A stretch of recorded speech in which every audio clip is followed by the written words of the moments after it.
Once again, it has been a minute. All I can say is a lot of stuff has happened. If you are thinking that my voice sounds different, well, it's because I have been a little sick. So around the end of July, I went on a trip to Japan. That's right, Nihon. And I was there for about a week, and I came back, and I instantly got COVID. And it's been about a month, and my voice is still not fully recovered for some goofy little reason. But I've got some time on my hands, and I figured, you know what? How about I actually finish this series that I started 2 years ago? I guess to catch up a little bit, you can just skip ahead if you don't want to hear it. But I've been very busy with work. I've been working on music projects that I'm very excited to release. As I already mentioned, I was on that trip, and then I got sick, and obviously I wasn't really able to record during that. And I also had the misfortune of my old hard drive dying, and I lost everything, almost everything, that I had on that hard drive, including a video I made about Nier Automata. I had recorded a video about Nier Automata literally last year, and I didn't edit it until a few months ago, and literally right before I was gonna upload it, my whole hard drive just died. So then I had to wait about a week to get a new hard drive put in. That was a lot of fun. So it's just been a hectic time. But you know what? We're already 2 minutes in. You know what we're here to talk about? We're here to talk about a certain magical index, New Testament, volumes 20 through 22, the Coronzon Arc. God bless the fact that I wrote notes, because I think I read volume 20 last year. So to say the least, my memory is not super fresh. But you know what? I've got detailed notes, so it'll work out. I've done this before. Before I get into the volumes themselves, I want to say the video after this will be covering New Testament 22R, and that will do a bit of a reflection on all of New Testament. But since that'll mark the end of this little journey that we've had on this small little channel, I want to do something a little bit different, a little bit fun.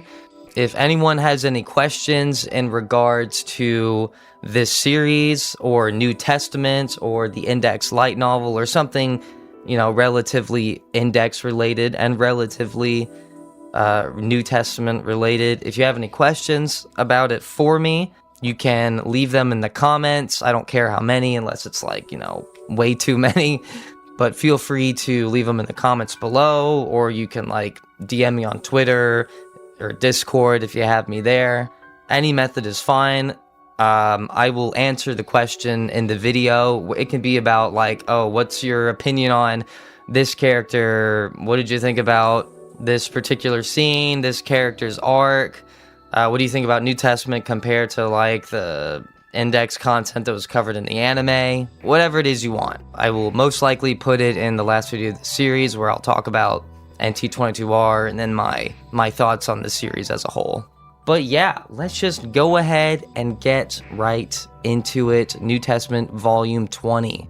Now, we'll be here all day if I'm just summarizing the story, so I'm basically gonna go through my notes, which, keep in mind, my notes are written as I'm reading the volume, so things are going to be jumping all over the place from one character's story to another character's story. That's why I call it rambling in the laziest format possible. Alright, so general thoughts on it, TLDR. I loved volume 20. It might be my favorite of the three. It's hard to say, because each volume in this arc is very, very good. All of them are pretty equally exciting. There's a ton of depth, tons of great character development and character moments in this arc. There's a lot to unpack with everything going on. It's kind of what you can expect from Cosmic Comedy, especially towards the middle point and end points of his series. That's, you know, that's how it was with World War III, with the Oathnas arc, and now here with the Coronzon arc. He builds up for a long time, and then there's a pretty big payoff. I really love the cover art for this volume. It might be one of my favorites. from like the entire light novel series. I really love specifically Volume 20's cover art. So yeah, basically, volume starts off, everyone is evacuating Academy City. Alistair has temporarily sealed Coronzon. Not gonna last forever though, and so Alistair, along with Toma, Hamazura, Accelerator, Tsuchimikado, Fran, Index, Takitsubo, I think that's all of them. Oh wait, then there's also Mina Mathers, yeah, and Lilith, little baby Lilith. I like this volume in particular because it's really entertaining from beginning to end, and a lot of times those are my favorite Index volumes. That's what I thought about Baggage City, that's what I thought about New Testament 9, New Testament 7, 15, the volumes that I feel like, and 11 as well, as controversial as that is.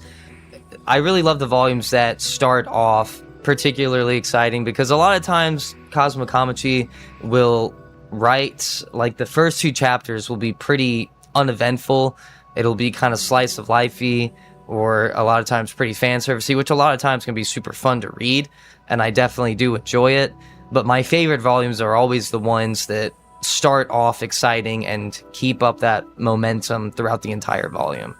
So yeah, before the main group decides to depart to England to try to find a way to kill Coronzon while she's temporarily sealed, we have a pretty cool moment with Accelerator and Last Order as he's kind of leaving her behind and going off to ultimately find a way to save them. And it's this kind of cool moment where he's kind of accepted his maturity over the time that has passed, and how he's putting the safety of the sisters and Last Order as his #1 priority. And it kind of has the vibe of a father going off to war, leaving his children behind because he has a duty to uphold, to protect what it is that he cares about. Pretty awesome little moment there.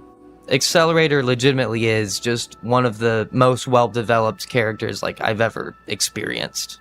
Yeah, then they head to England, and on their way there, we actually get descriptions of the Crowley's hazards, like the 1 point whatever billion Crowley hazards that exist, and a lot of them are super grotesque and gross and weird, and it's pretty awesome. It's pretty cool. This whole volume really kind of emphasizes like the grotesque monsters violently invading this land.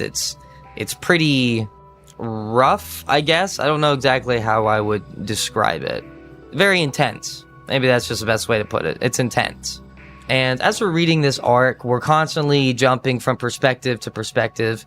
And the cool thing about it is not only are we jumping from the perspective of our main protagonist and that main group, but we're also jumping to the characters that are in England. And we're seeing what's going on through their minds and what's going on behind the scenes, the struggles that are going on, what characters are thinking. And it's really cool to compare that to our main group. But I'm going to go ahead and call out one of the most frustrating parts of this entire arc. And I kind of mean that in a funny way, because early on in this volume, we're introduced to like these 3 supposedly like strong kind of upper soldier sort of people for England. And one of them is called Nyx Everblind, and it's cool. He has like, it sounds like he has such a cool power. He supposedly like imitates Shiva, who like judges the appropriate time for the world to be destroyed, which is awesome. Sounds amazing. And then this dude doesn't do anything the rest of the arc. He literally, I think in the next volume, they're like, oh yeah, he actually like fell out of this carriage as we were escaping. And then that's it. Literally never mentioned again. I was excited to see what this guy could do, and then it was literally nothing.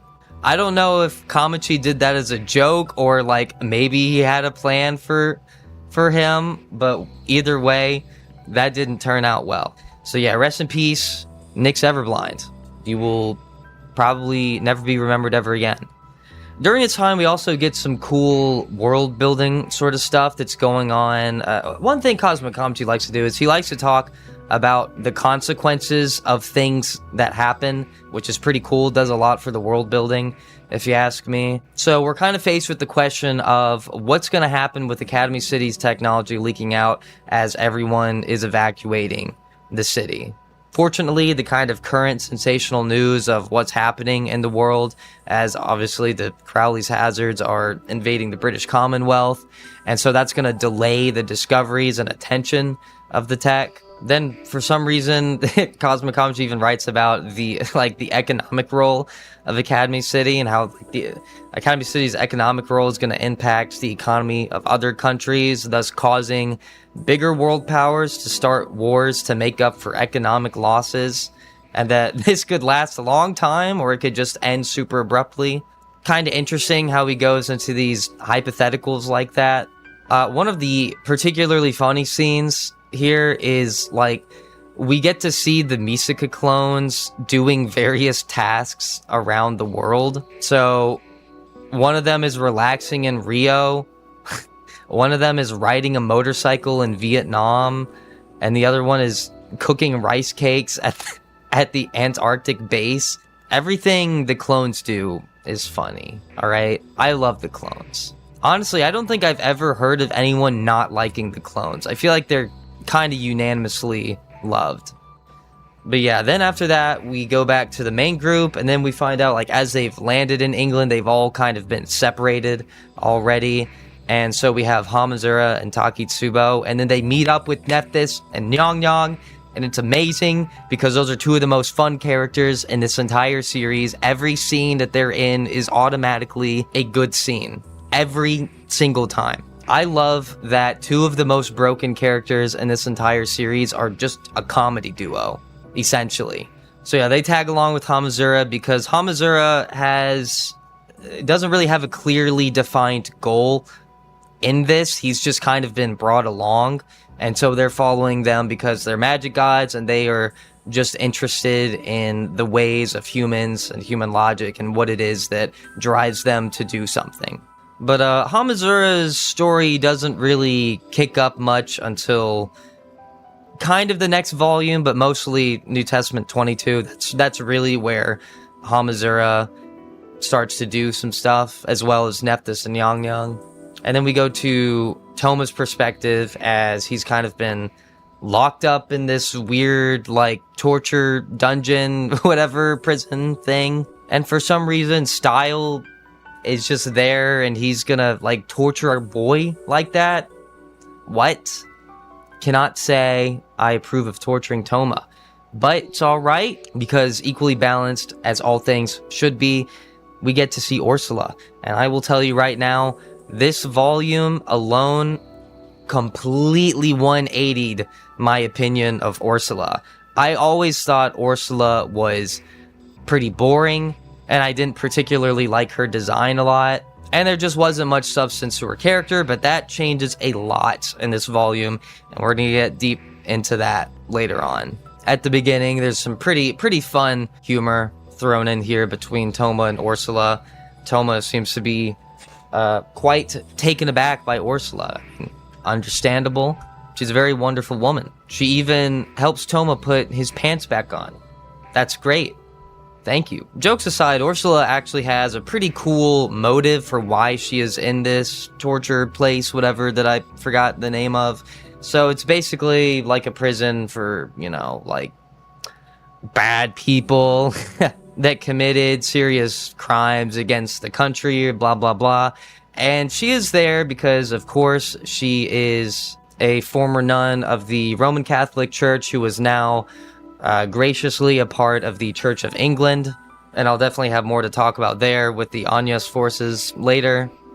But she is here because, as a part of the church, she wants to set people on the right path that have been locked up in this prison and have committed these crimes. She simply wishes to just guide them on the right path in life. Wonderful. Love that. That is a very beautiful thing, that she would go to a dark place filled with people that have committed atrocities and evil, and she is facing it head on to ultimately bring about a positive change to this. That is amazing.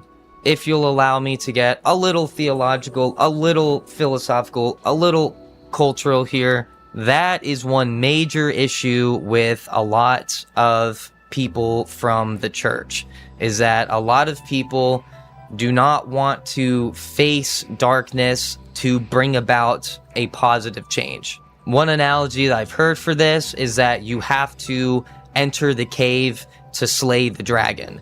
You cannot expect any sort of positive change, especially in your favor, if you refuse to actually face evil head on. If you refuse to acknowledge the people that need to change, then you will never actually change them. And this goes so much deeper than you even think about this arc. This is one of my favorite things about this entire arc, if not my favorite thing about this entire arc, is actually Ursula's character here. To kind of jump ahead, Ursula is the representation of like the perfect Christian that does everything right.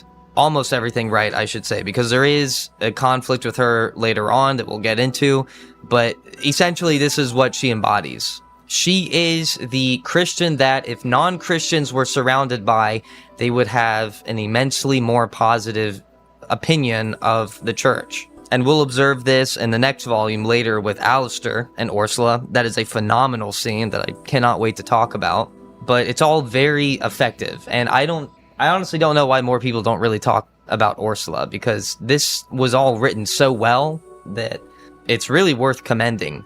I want to point out some stuff that other characters say about Ursula. So Style and Carissa actually acknowledge Ursula as a sincere, good, warm-hearted, gentle, and faithful woman that cares for everyone around her, regardless of their beliefs or whatever it may be. Regardless, she cares immensely about everyone around her. And throughout this very crazy time of chaos and war, it brings about a sense of madness to a country and its people, and people's souls will be hardened by the conflict, and they become paranoid, hateful, violent, skeptical, and so on for the means of survival. But then they kind of acknowledge that a healthy country cannot exist on a foundation like that. So they want to protect a virtuous woman like Ursula because people like her are necessary for maintaining a good culture. And so they kind of want to keep Ursula out of danger. They want to keep her in a safe place, not in harm's way, so that she won't be affected by all of these impurities, if you want to put it that way.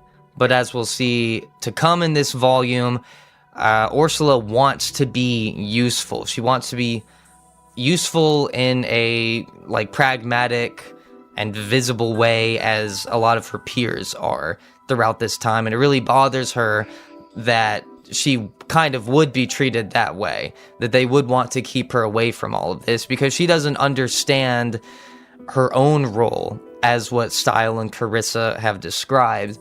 She just views, all these people are doing things to protect our country, protect the Church of England, so on. I have to do that too. I have to do whatever I can to help them. And so she feels like a nuisance when they kind of push her away from that a little bit.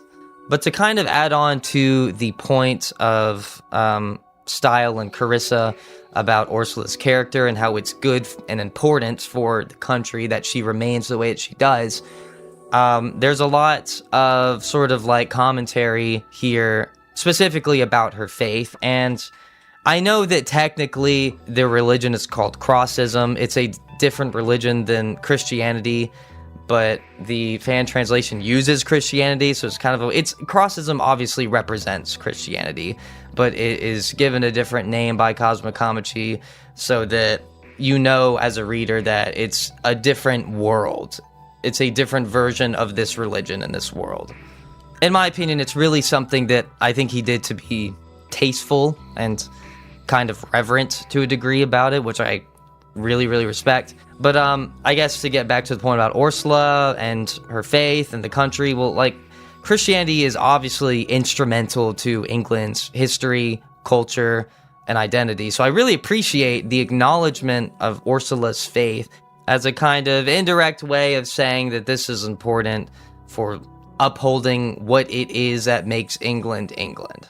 And this is farther backed up by an interaction that she has with the knight, and he says something along the lines of, that cross, which he's wearing a cross, obviously, indicates that you are already as English as any of us.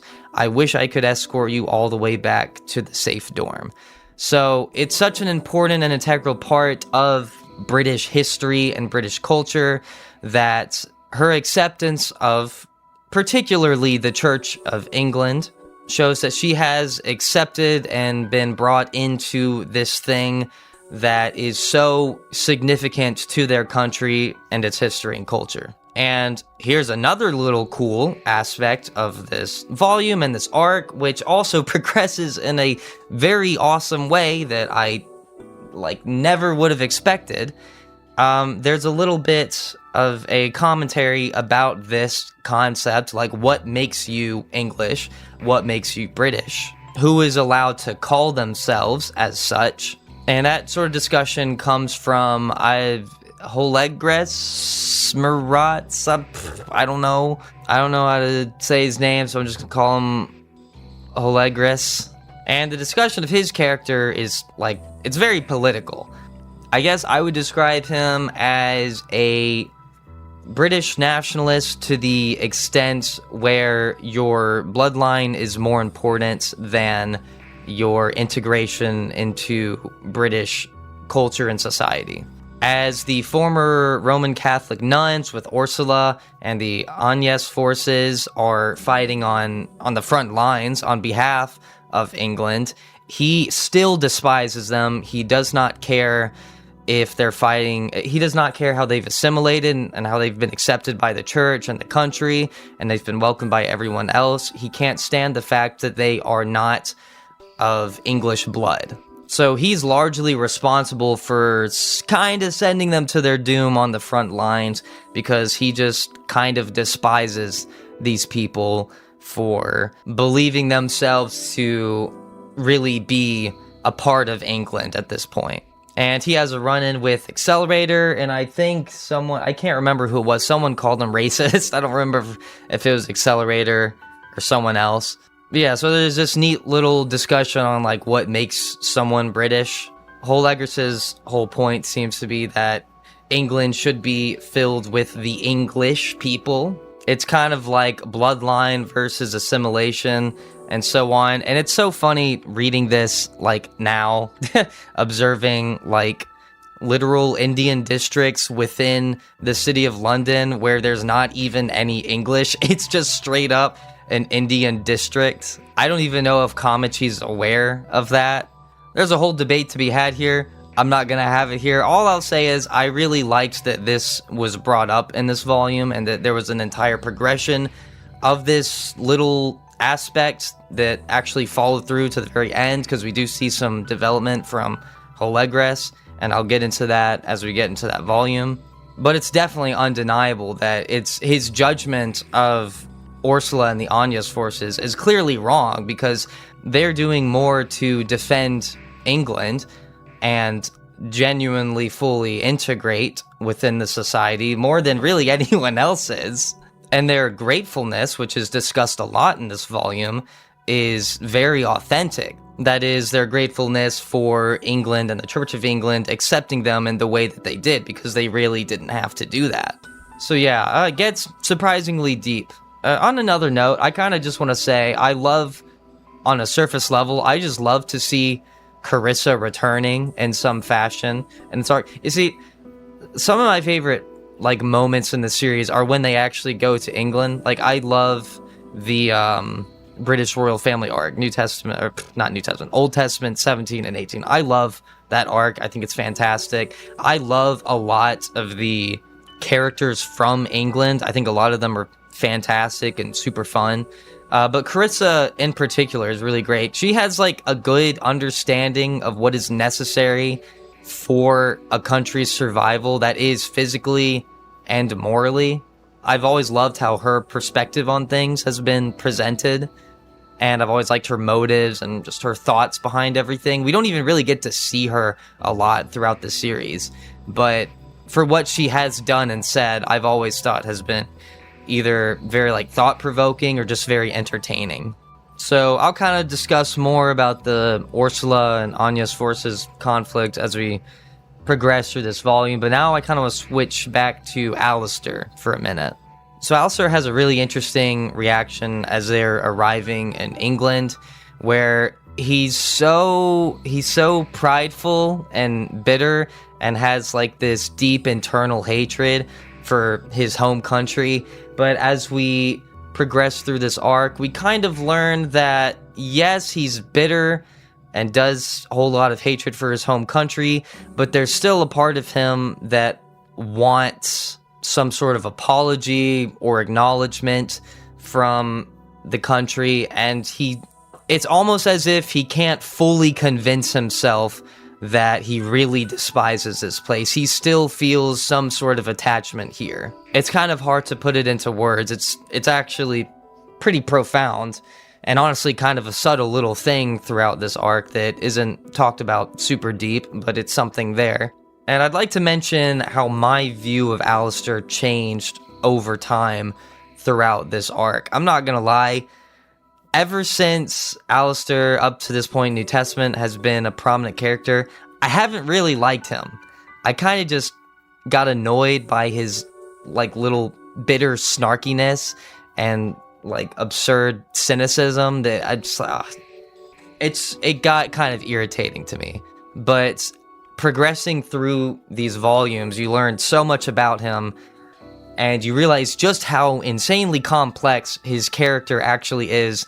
And I'm not gonna lie, if I had to pick one character that I thought was the best written character in the series, I would probably say Alistair. It's not even necessarily that I like Alistair. I love him as a written character. I really just appreciate how deep his character actually goes. But really, until New Testament 21 and 22, Alistair to me was kind of an obnoxious character that I was really rooting against. He's very prideful and condescending and snarky, very full of himself. And then we learn it's kind of all the fronts that he puts up as a defense mechanism in a way. It'll pop up a lot throughout this video. But at this point in the volume, this is how it came off to me, but it felt like he was constantly playing the victim. It's like however England would respond to something that he did, he would warp it into the most pessimistic way possible. He's so insanely petty, and it's almost like he blames them for attacking him when he unleashed the Crowley's hazards on them. It's like, of course they're gonna respond to it. Why would they not react to it? Why would they not have their guard up and be alert of you when you unleashed all of these Crowley's hazards? It's just kind of a wild thing to me. But the thing is, it's like super realistically written too. I feel like if Aleister Crowley were alive today, for some reason, I feel like that's exactly how he would be reacting to all of this. It feels pretty accurate in that regard. So now let's kind of talk about the chaos of everything that's happening right now. So right now, at this point in the volume, there's like England is taking advantage of like Northern African mysticism to fight against Alistair. And I guess I should mention at this point right now, Alistair is fighting Kanzaki and Night Leader, as well as a bunch of other knights. But yeah, they're using like Northern African mysticism to fight against them, and it feels wrong. As you're reading it, it just feels dirty and kind of heretical. And this kind of ties in with what I was talking about earlier, and like what is British identity, what is British culture, what is its history, and so on. And the use of Northern African mysticism, it kind of says a lot about the desperation of Great Britain at this point in time. And to once again compare it to real life, it hits kind of harder when you realize that, keep in mind, they're in London right now, and London in real life is actually not majority English blood. The English are a minority in the city of London, ironically enough. It's mostly foreigners that make up the demographic. And every time something like this happens in a volume, because stuff like this happens all the time, in index volumes where you can very clearly relate it to real life. Sometimes you can even relate it to real life like way before it was even relevant, and New Testament 3 is a phenomenal example of that. But every time this happens, I'm like, does Cosmic Kamachi just know something that we don't?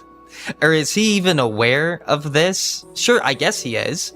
I suspect that he's actually fairly knowledgeable about the rest of the world and kind of what's going on, which is not something you get a lot from Japanese content. If we're being real here, most Japanese media is very focused on Japan. Why is that? Oh, I don't know. Maybe because Japan is 97% Japanese and they are a little island separated from everyone else, and they want to focus on Japanese ideas and concepts and issues and philosophy and so on. So it indexes so different from that because it takes place on a more global scale than almost like any other anime out there, / light novel / manga, you know what I mean?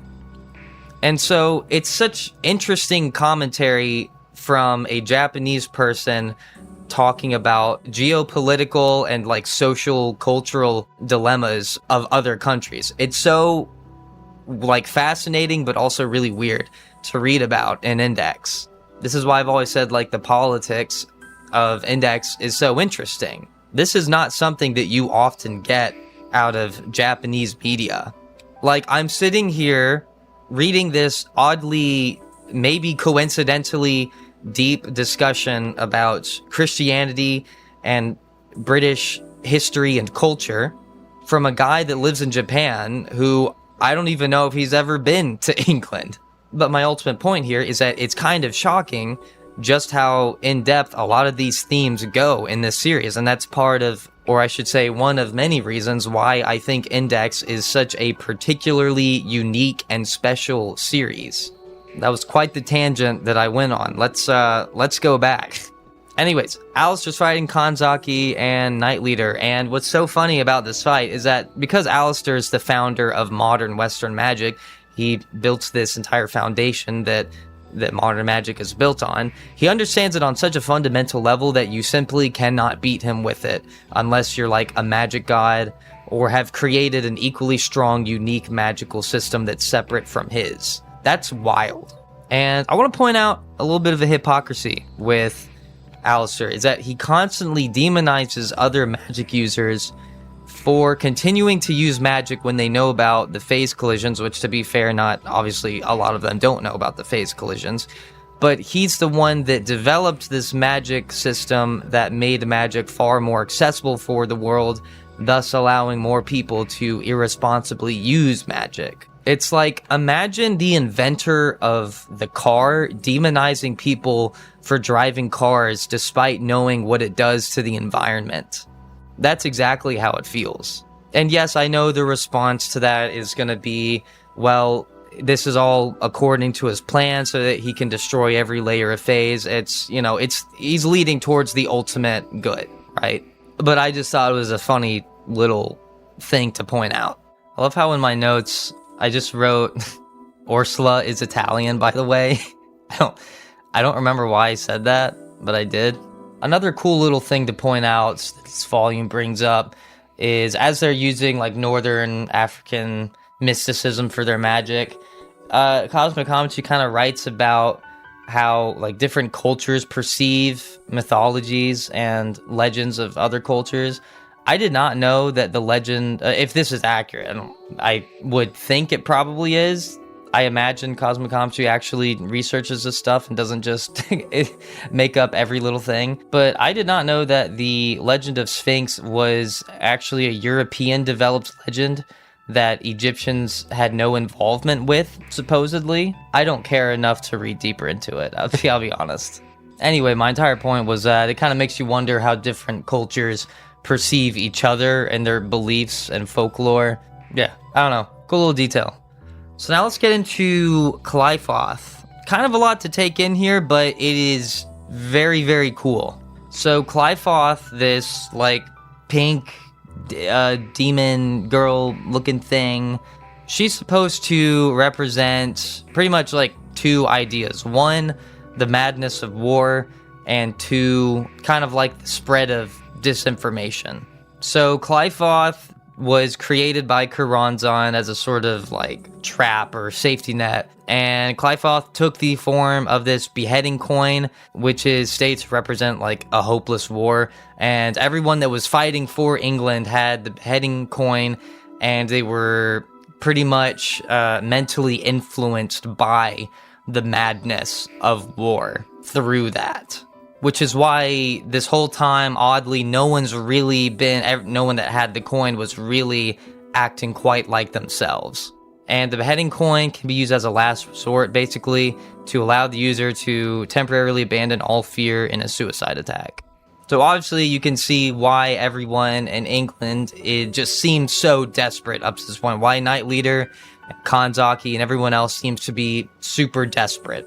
It's because all of them kind of have this feeling of this being a hopeless war, hopeless battle, where they may have to just sacrifice themselves for the sake of protecting their country. Pretty cool. But then it doesn't just stop there. When Qliphoth actually reveals herself, we see she's wearing this dress of mainstream media hit piece newspaper articles on Alistair, because she revealed herself to Alistair because he could kind of tell that there was some sort of presence here. And likely everyone will see the dress as something else. Not everyone would just see the Alistair hit pieces. But here, there's clearly a big emphasis on disinformation. And so obviously, because it's Alistair here, all he sees in her dress are just a bunch of like hit piece articles that were written about him like 100 whatever years ago. And can I just say, it is so hilarious to me that the representation of like worldly, greedy, and mobbish journalism is through a demon. That is so funny. Journo's in absolute shambles right now. Anyways, so let's take a minute to remember where this comes from. This is all set up by Coronzon, who represents the number 333 and the idea of dispersion. The whole idea of her character up to this point is that she takes joy in watching humans destroy themselves and what they love or care about. She manipulated, possessed, influenced Index, Fran, Lola, and now is doing the same thing to the Anglicans into destroying what they meant to protect with their own hands. And it's pretty perfect symbolism here for a demon to destroy through influence and possession rather than a direct confrontation. It's like purposefully cowardly and snake-like. So the themes that Coronzon represents are just perfectly displayed here through Qliphoth and through the chaos of what's happening in England right now. Everyone in the country, excluding Orsola really, is being driven into a state of fear, paranoia, panic, repulsion, and just complete madness. Like, the entire country is being torn apart by a demon's influence and a heretic's invasion. And Orsola, her role in this particular volume is that she adamantly stands by and takes comfort in her faith, and she's like the shining light in this dark city. So much thought was put into the theming and the symbolism here that it's just so good. It's so well done here. Another theme that's kind of brought up in the same part of this volume is pretty much like chaos and order and balancing unlimited freedom versus complete order, and how both extremes are pretty deadly in their own right. I'll read this one line here. It says, "Chaos was wild nature itself. Unlimited freedom gave birth to all things, but it was not kind enough to protect the fangless and furless humans. But the order brought by castle walls was simply oppressive and would kill even more people. The rules of hopeless wartime would preserve order by driving out all doubters as an evil, and those rules were a far greater intentional evil than the capricious ferocity of nature.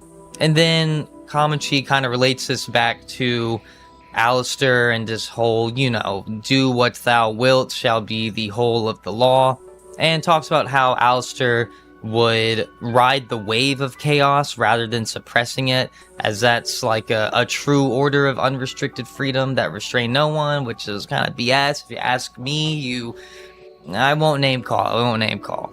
But let's actually give Kamachi some credit here, because he does a great job at steelmanning everyone and trying to, of completely different philosophies that I'm sure he doesn't agree with in the slightest, but he will still try to present them in a fair way that will allow the reader to kind of gain a new understanding or perspective of some ideas that they would have never considered before. I appreciate that a lot about Cosmic Kamachi. He does that a lot, and no one ever gives him credit for that. And if I recall, that was a very important part of, I believe, New Testament 18.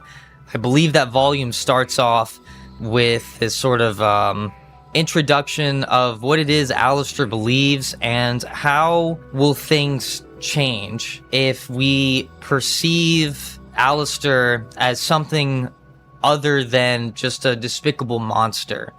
If we actually hear out his ideas and his view for the world. Basically, it said, let's hear out Alistair without just automatically assuming that he's a despicable, unforgivable monster. And you know what? That's great. I think that's totally fine. Obviously, it does not mean you have to agree with, Alistair's worldview. If you hear him out and you think he's right about everything, so be it. If you hear him out and you still think he's a unforgivable monster, so be it. What I hate about a lot of modern Western media is that this idea is nowhere to be found.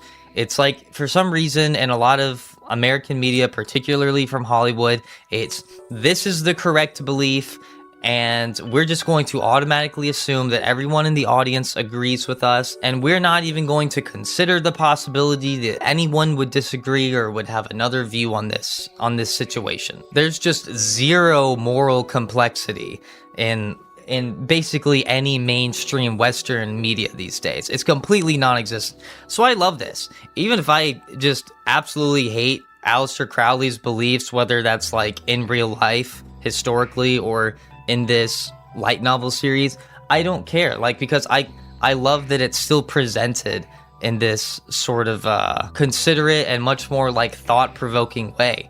It's okay, I can actually analyze this guy's actions and his beliefs, and I can form an opinion on it myself. And guess what? In the actual series, everyone else is kind of the same way and can interpret Alistair in any number of ways that you can as the reader. And we'll get to that in New Testament 22R. Actually, I'll go ahead and mention it. In New Testament 22R, Remea, I believe, the second princess, still holds a very negative view of Alistair despite everything that happens at the end of this arc, while some of her peers around her think that Alistair redeemed himself.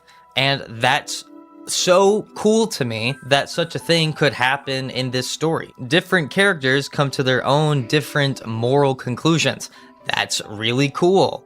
Really ask yourself, how often do you see that in media? So I'm pretty thrilled that I can sit here and I can read this series that I think is a masterpiece, because it dives into such things that are just nowhere to be found in any media that's being made in my country, unless it's indie, unless it's made by an individual that probably has the audience of 1/10,000th the size of Index. Anyways, thanks for coming to my TED Talk. I didn't mean to rant, and I hope I didn't come off too strong or too preachy. Anyways, Clyfoth, pretty cool. Alistair, pretty cool. I'm already 45 minutes into this, so let us pick up the pace a little bit. So we get a little bit of insight into Agnes and the Agnes forces, as they're pretty much kind of being sacrificed at this point. They've been tossed out on the front lines, and they even like discovered like a priority list that was made to essentially rank the nuns in order of who was most expendable, which is pretty dark. But yeah, I quite liked seeing the perspective of Agnes and her group. I actually quite like Agnes, which not a lot of people seem to like her. In fact, she's probably one of the, I guess I'd say one of the most disliked characters, or at least I never see anyone defending her. I usually enjoy her when she's in the series, but that's just me.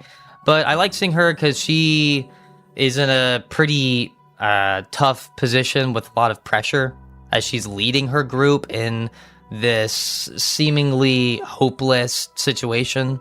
At one point, she seriously contemplates a decision to make a suicide attack to defend London.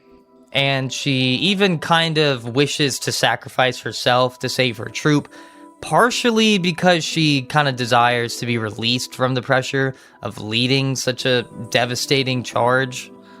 But they also kind of talk about how much England has done for them in welcoming them and accepting them as they've transferred from the Roman Catholic Church to the Church of England.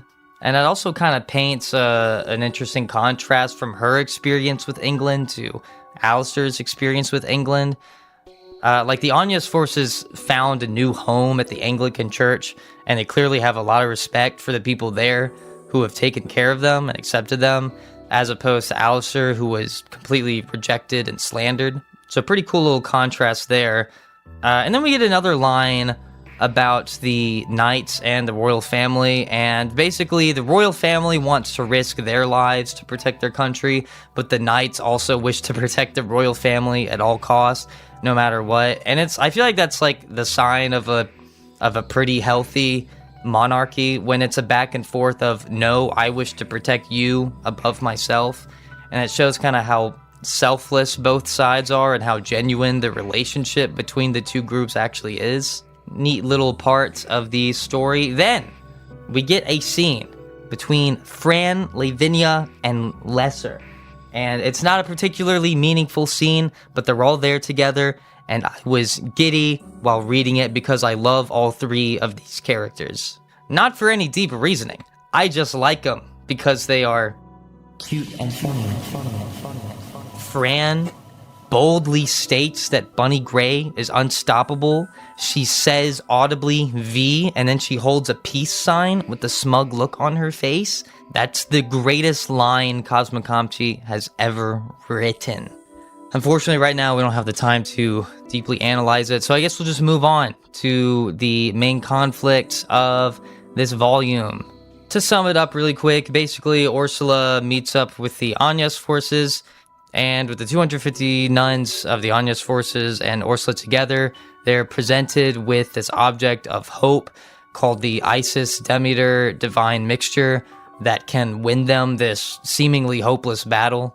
The catch is that this is an Egyptian mythological spiritual item that requires the user to fuse their body with an Egyptian god. So obviously all of the nuns being Christians themselves, being a part of the Church of England, this is obviously very heretical. It is extremely sacrilegious and goes entirely against everything that they believe. But because of the situation and the influence of the beheading coins, they believe that it is the only thing that they can do to save themselves and to save their country. I like this a lot. I am legitimately impressed with how well Kamachi is able to write from like a completely opposite ideological perspective, because like he's Japanese. He's obviously not like a Christian. I think they make up like 1%, maybe less than 1% of the population of Japan. But the fact that he can write from the perspective of like a postmodern heretic like Alistair, and then write from the perspective of an organization of devout nuns as if he kind of actually understands them pretty well is really impressive. So to set up this dilemma where these nuns who are devout Christians, obviously like a monotheistic faith, and they have to pretty much throw away and abandon everything that they've lived for up to this point, it's a really compelling dilemma, if you ask me. And I didn't mention this, but it was Holegres, whatever, the fat noble guy. It was him that set up this part. He ordered them to the front lines and then set up this whole thing with the divine mixture. It's such a nasty setup, and it actually felt really tense as I was reading it.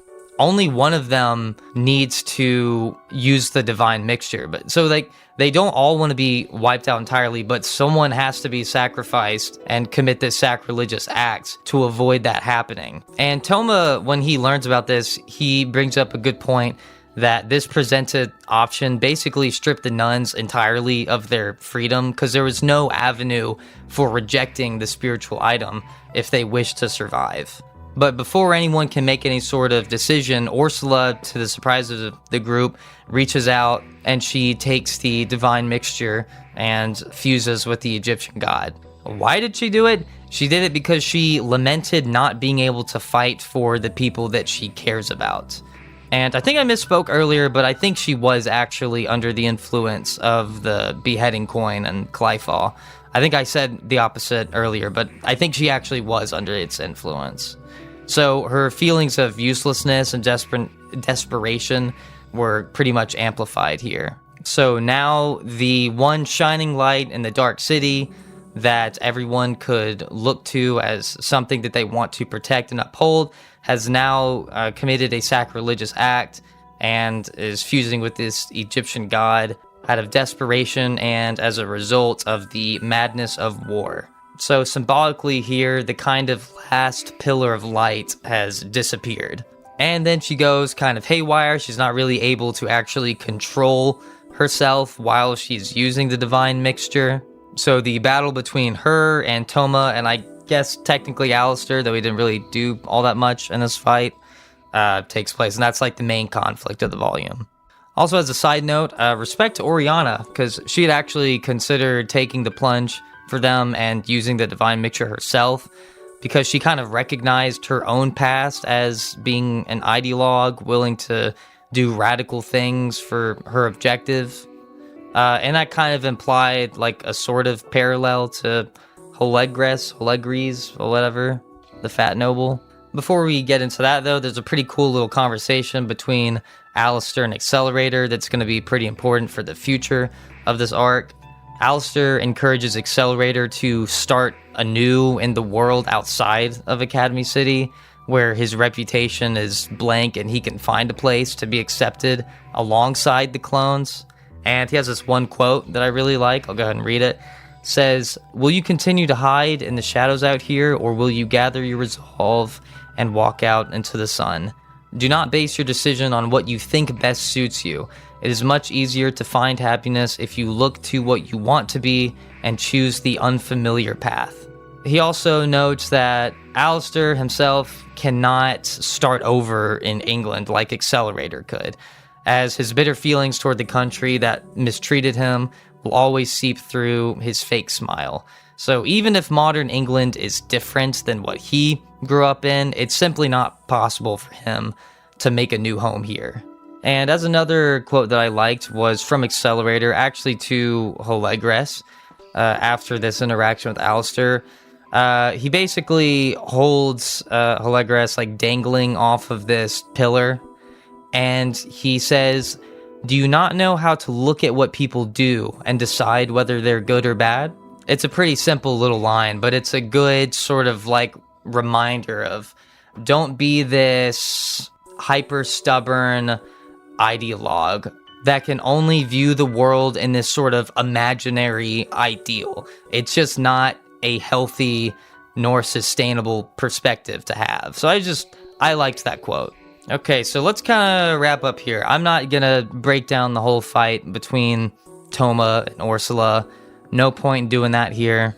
Now, Toma and Othinus do have a cool little debate with Orsola. The fight itself, I didn't love too much. That happens with a lot of Toma's fights and Index, especially reading them. They're just not always super fun for me. Just kind of my own opinion on that. But that didn't really bring down the volume too much, in my opinion. But they had a cool little like debate of sorts with Orsola, where They kind of give this message of just not blindly following the public's opinion or representation of someone, in this case, particularly Alistair, and to move forward with a forgiving heart. Though this Orsola that they're debating is not like the authentic Orsola, it's the Orsola that's that's fused with the divine mixture and is amplifying this negative perception of Alistair.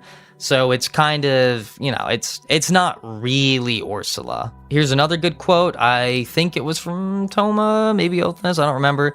But it is, if you don't understand someone, don't push them away. Walk toward them.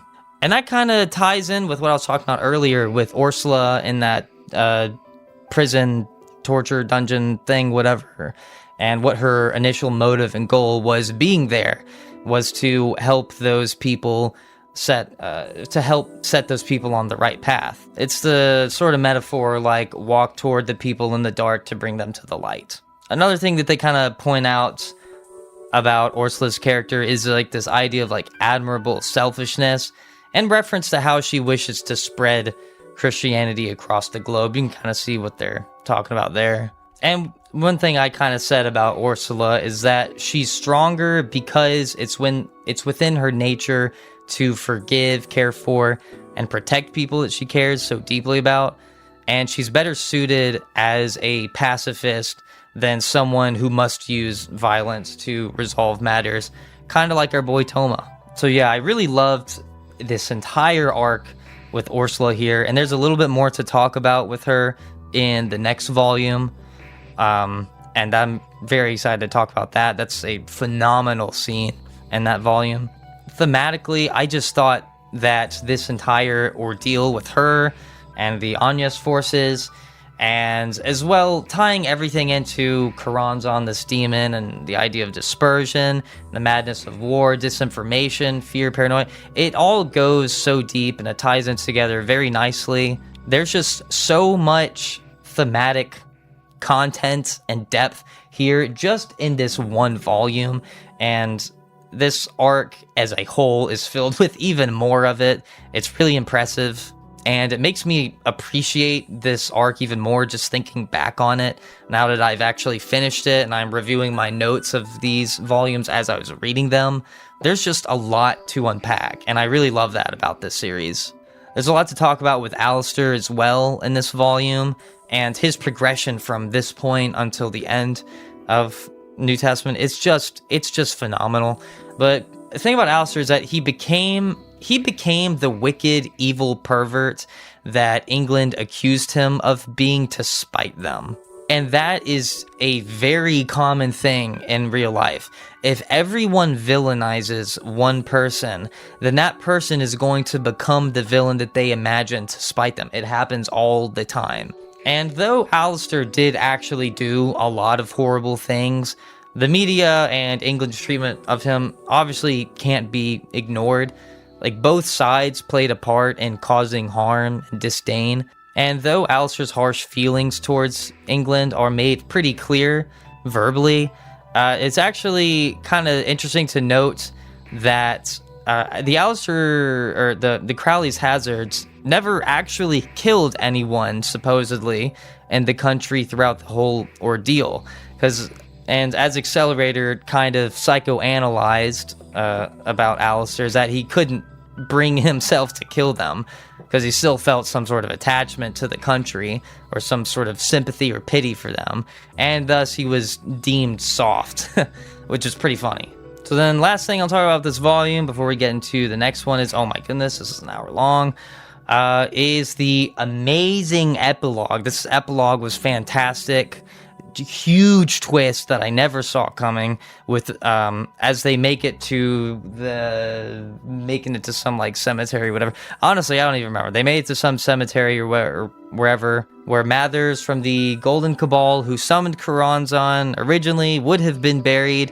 They go there and it's like, wait, that's not this dude's bones. What the heck? And then the Mad Lad brought back Mathers and the rest of the Golden Cabal, and that was one of the sickest epilogues yet. Cosmic Commentary always writes amazing epilogues, but this one was particularly standout, I think. But yeah, wonderful volume. Really love this volume. Probably top 5 for me. in New Testament. Love the consistency with Coronzon's dispersion. That was done remarkably well. So much great messaging in this volume of like being charitable in your assumptions of people, not blindly accepting like mass media hit pieces, maintaining a forgiving heart for those people that you don't immediately understand, and protecting what is pure. And I talked about some other kind of key themes here and there throughout this volume. It's really just packed to the brim with tons of thematic material. It's super interesting to read. Anyways, that is it for New Testament 20. Now, New Testament 21. I'm here now recording this the next day and listening back. Oh my goodness, my voice cracked a lot, but the show goes on. The lazy podcast goes on. So TLDR on New Testament 21, very hectic volume, very, very unique volume. I had no idea what to expect going into it, and it was a pretty exciting ride from beginning to end, as was the last volume, and there's a lot to unpack here. Right off the bat, from the beginning of this volume, we get magic god slaying dog Kihara. Hold on, let me lean in. Kihara no Khan back. He has been revived by, of all people, Heaven Chancellor, the frog-faced doctor, who claims he's Alan Bennett, but he's like not really Alan Bennett. It's kind of confusing, but okay.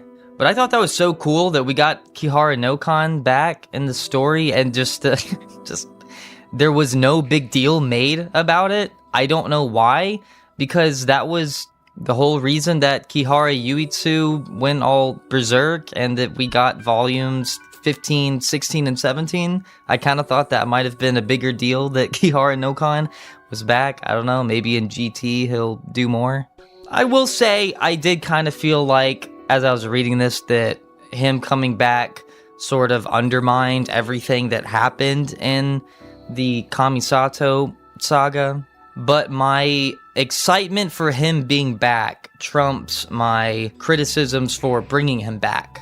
But that aside, we were introduced to a lot of lads and a lot of lasses with the Golden Cabal, and I read this several months ago and I don't remember all of them. But I wrote down a note about Annie Horniman because I thought that was a funny name. But yeah, there's this pretty awesome confrontation between the Golden Cabal and then Alistair, Toma, and Accelerator, and they kind of get dominated and then they run away like little cowards, and it's pretty awesome.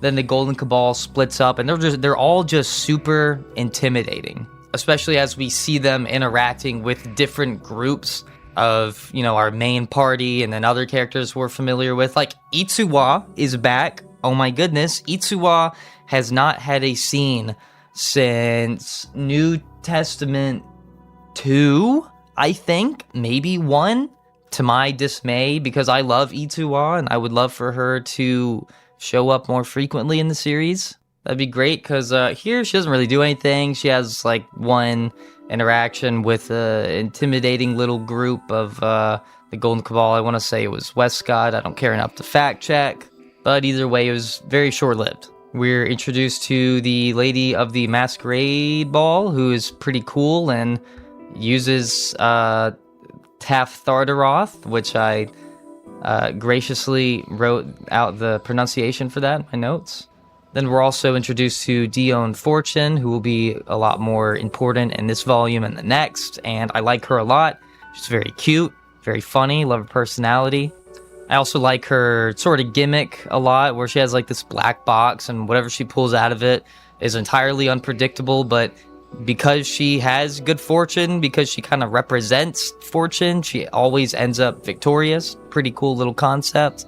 Before I get into the important stuff, the nitty-gritty, I want to point out one thing Cosmic Hamchi keeps doing in these volumes, around this point of the series, is the parentheses, question mark, exclamation point, parentheses thing. Towards the end of New Testament, he does it a few times in like every volume. So he'll like make a comment about a girl's large chest, and then it'll be like question mark, exclamation point, in parentheses. And then here he says the cute girl god, question mark, exclamation point, in parentheses. I love it every time. every time. Reading stuff like that makes me feel like Cosmic Kamachi is enjoying what he's writing, and that's a wonderful thing. Another thing I kind of noticed about this volume is there's a fair amount of brutality. So as Alistair and Toma and Accelerator are running away and kind of coming up with plans, Alistair's like literally coming up with inventions on the spot, scientific inventions, because magic, he knows, probably won't really do anything to the Golden Cabal. But like one thing he does, like spews flames, like it's described as flames spewing from every hole of this guy's body. That's very metal. And there's some stuff along the same lines kind of thrown around throughout these few volumes. Among the intensity of the whole situation, there's still a little bit of comedy, humor thrown in to this volume that there kind of wasn't a lot of in the last volume. Like, there's this funny scene where Alistair's explaining some complicated mumbo-jumbo, and then Toma pretends to know what he's talking about and, like, tries to insult Accelerator, of all people, for not getting it. Then we get some goofy fan service art where Ursula's naked because of what happened after the last volume. And the funny part isn't even that, it's just Fran and Agnes's expressions. And I'm gonna make a stance and say that Fran has the best facial expressions in the series. And I'm saying that full well knowing that she's only in the light novel and Imaginary Fest so far, and there's like maybe 3 or 4 pictures of her. I'm just Fran's strongest soldier right now. Aside from them though, we also cut to Shokuho and Mikoto, who are on their way to save the day with the AAA. And because God is real and loves us very much, they're in their swimsuits, coincidentally. And I think I'm going to go ahead and read one of my favorite lines from this entire arc by Shokuho, Mrs. Misaki, right here. She says, I can't believe you. Now I really want to make you into my puppet, and referring to Mikoto. Oh, but don't worry. I know just how to ruin your life because I happen to know several perverted dances that would make any normal girl faint just from seeing an example of the choreography. Don't threaten her with a good time. But yeah, there's not too much to say just yet about Shokuho and Mikoto. For most of this volume, they don't do much until towards the end, and then in the next volume, they'll do a fair bit more. But yeah, glad to check up on them. Happy to see they're doing all right. So then we cut back to Kihara Nokan, and we get some kind of interesting dialogue here. Some of the only dialogue we really get from him in this arc. And he kind of talks about how he wishes he could do something for good or salvation, but essentially he's cursed as a Kihara, and he's cursed to make a mess of anything that can bring hope to anyone. I kind of hope that goes somewhere. He also directly says to Heaven Chancellor that he should look at him in disgust. He should look at Nokan the dog in disgust for the awful characteristics of the Kiharas. So there's a lot of self-deprecation going on here. Now, as we're constantly switching between party to party, we see Hamazura and Takitsubo along with Nephthys and Nyang, and they end up saving Dion Fortune, who got completely bodied by Alistair. Bodied, but not killed, because, as we'll probably talk about later, the Golden Cabal are very hard to kill. But yeah, I really love all of the interactions with this group. With Hamazura, Dion, Nephthys, Nyang, Takitsubo, they're all hilarious together. A lot of great interactions. Super cool little dynamic between specifically Hamazura and Dion that we'll get into. But in the meantime, there's just tons of hilarious dialogue with Nephthys and Yang just basically harassing Dion. Like, they start talking about different just foreign torture methods, and then the conversation goes all over the place, and somehow we end up learning that Yang like doesn't have hair down there. All right, cool. But yeah, let's talk about some of the more serious moments of the volume as it kind of kicks up a little bit here. So, as they decide to go search for the real buried body of Mathers, as Mathers was, for some reason, very obsessive over Scotland, they deduce that his body is probably buried there. So that's where they head off. And we get the scene from Ursula as she volunteers to go to Scotland to help index Fran and Agnes. And there's kind of strong themes of atonement here, as Orsola really wants to make up for the mistake that she made in the last volume. Then we get another scene between her and Kanzaki, as Kanzaki has vowed to use her power for saving people. She feels like she betrayed her magic name, which is Salvere 000, by killing the Crowley's Hazard. The Crowley Hazards, not Crowley's Hazard. It sounds like a band that way. As they were technically equal versions of Alistair, a human, regardless of the fact that they are grotesque-looking monsters, she still, in that regard, views them as being kind of human-like, and she feels like she betrayed herself in that way by killing them. And this is pretty in line with Kanzaki's character, even if you don't really think it's that big of a deal for killing the Crowley Hazards, because I don't think it is. But she's just always hard on herself in practically every arc that she's in. She is very easy to criticize herself, or she's very self-deprecating. She's not quick at all to say anything kind about herself, or feel as if she's doing enough. And even though I think she was doing the right thing by defending her homeland, it's still kind of admirable to see that she holds herself to such a high standard. She's a very humble character in that regard. And then, as a response, Orsola, the pure woman that she is, comforts Kanzaki and assures her that time will resolve her troubles. She tells her that she is much stronger than she could ever imagine, and one day she'll find it within her to pick up magic again, because right now, Kanzaki feels as if she should give it up. And I like this one line here from Kanzaki, who, like I've already kind of said, is a very apologetic character who gets down on herself for stumbling. She says, "I pray that I can one day live my life correctly once more." Very nice line. It's nice to see how dedicated she always is to correcting her mistakes and doing what is right. And in that sense, she's kind of grown a lot from the beginning of the series, having met and been influenced in a way in how to live her life thanks to Toma and her initial conflict with him and her many interactions after the fact. And to end this interaction, Orsola says, "And I too made a serious mistake. It might be something I can never make up for, but even if I cannot, I must not give up and look the other way. Isn't that what it means to be human?" It's a short-lived little dialogue, but I quite liked it. Going back to Hamazura's group, we get a nice little scene where, despite all the harassment, Dion Fortune actually turns against Westcott in an altercation to help Hamazura and Takitsubo. And this is essentially what kickstarts the developing bond between these two, and what leads to the actions that Hamazura will take later on in the next volume, which I will talk about more later, which is something I'm saying a lot in this video. For a brief moment, we kind of see some discussion between the royal family, and we kind of get an interesting perspective from Ramea. We get her perspective about the Golden Cabal and the fact that I guess I didn't really mention it, but the Golden Cabal pretty much wiped out all of the Crowley's Hazards. They're kind of just gone now.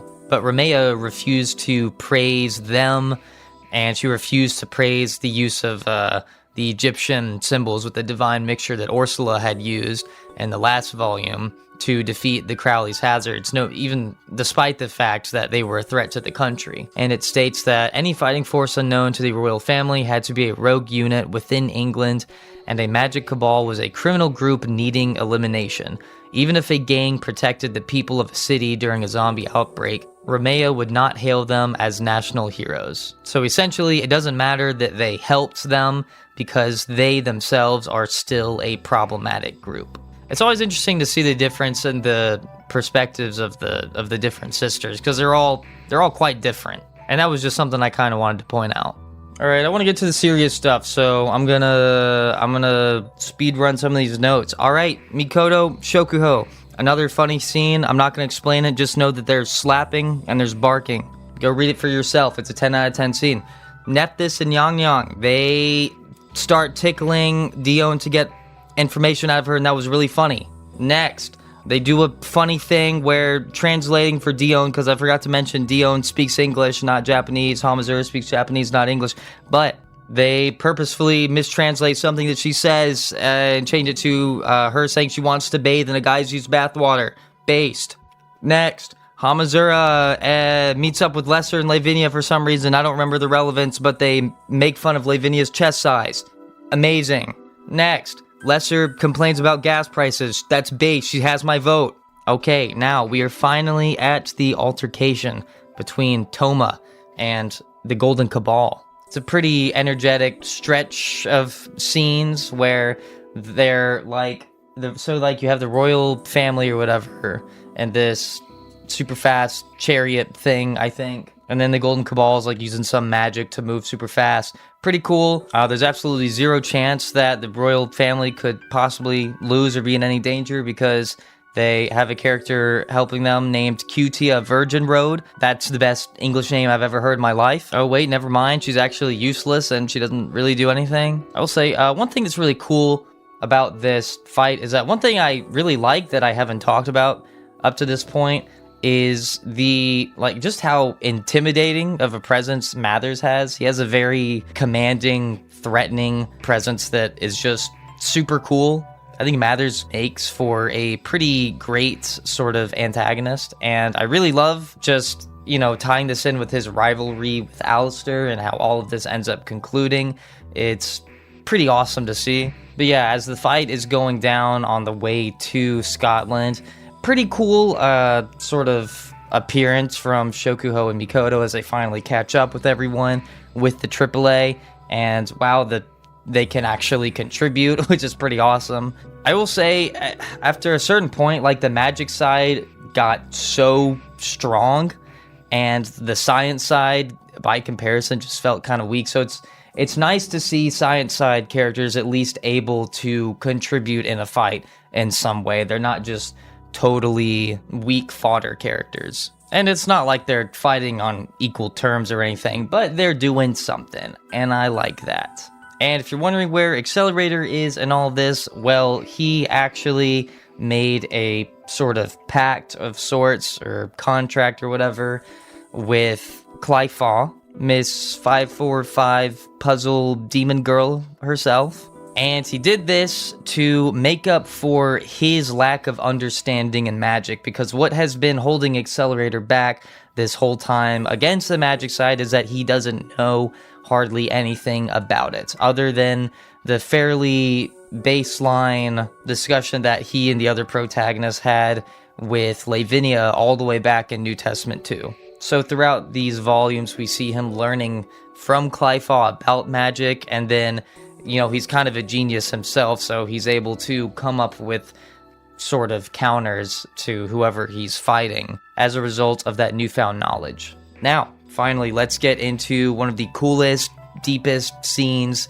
that this entire arc has to offer, and that is the interaction that Alistair has with Orsola. So Alistair appears in the fight between the royal family sort of group and the Golden Cabal, and he does some crazy attack, and then he gets blasted somewhere along with Mathers. And another point that I was supposed to make earlier, but I forgot to, was that basically the Golden Cabal is not the actual Golden Cabal. They did not literally survive however many years had passed since the events of the flashback from New Testament 18 up to this point. That is not the authentic Golden Cabal. They were basically remade by Coronzon with the same knowledge and memories and personalities and such, and feelings, of course, of the Golden Cabal members from back then. So essentially they are recreations, and they are nearly impossible to kill. Regardless of the fact that the Golden Cabal, they're basically just recreations of the originals, they still very blatantly have strong and authentic feelings about the situation at hand, and Alistair obviously feels the same way, and feels that this is a chance to have some sort of real conclusion to his relationship with his rival Mathers after all this time. But before the outstanding final confrontation between Alistair and Mathers, there's a really awesome scene where, as I was about to say, Alistair and Orsola have an interaction. As we obviously know, up to this point, Alistair has completely rejected Christianity his entire life, largely due to the mistreatment that he faced from Christians throughout his early life, from his family and from the people around him, as likely none of those people ever offered him sincere forgiveness or attempted to genuinely lead him to salvation. He never really experienced the true intent or meaning of Christianity, only the most negative aspects of it. So now he is face to face with Orsola, who, as I talked about earlier in the video, is the absolute best representation of what Christianity is. And she is the ideal follower of the faith. And so because she's this genuinely faithful, empathetic, and caring woman who represents all that is good from a woman of God, well, Alistair, through his interaction with her here, recognizes that he cannot deny the existence of forgiveness or salvation, as Orsola is the very proof of its existence and its power. And as he recognizes this silently to himself, he acknowledges that if he had met someone like her when he was young, maybe things would have been way different for him in his life.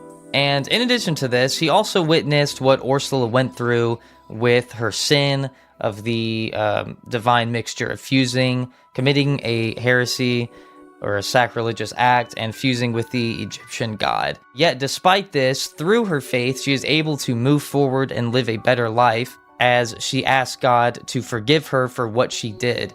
And to Alistair, this is like the evidence of God's influence. So through meeting Orsola, Alistair Crowley has had to swallow his own pride and recognize that there is something positive about Christianity, which he has given no credit for his entire life. He has only felt disdain for this religion and everyone that claims to be a part of it. It's such an amazing and impactful scene. This is some character development that I never would have expected to see with Alistair.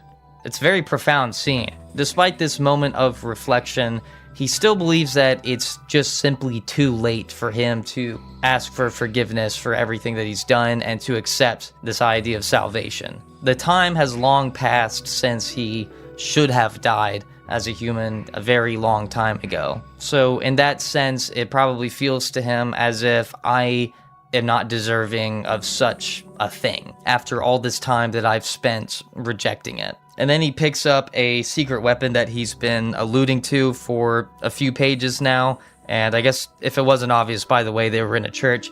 And he picks up a Bible. Yes, a Bible. And in his final confrontation, his final battle with Samuel Liddell McGregor Mathers, he decides to use Christian symbolism and mysticism as his foundation for magic in this final battle. And because Mathers is the way he is, he just decides to do the same thing, and he also uses Christian symbolism. And I really do like the sort of relationship and dynamic that Alistair and Mathers have. They both envy what the other has going for them. So Alistair envies Mathers' loving relationship that he has with Mina, because that was something that Alistair was denied in his life. To him, it's something that money, talent, and intelligence cannot guarantee. And on the other hand, Mathers envies Alistair's wealth, ability, knowledge, etc., and probably his legacy as well, because, as we know, that's kind of what Mathers was chasing this whole time, was that he wanted his legacy to be cemented in history as a magician.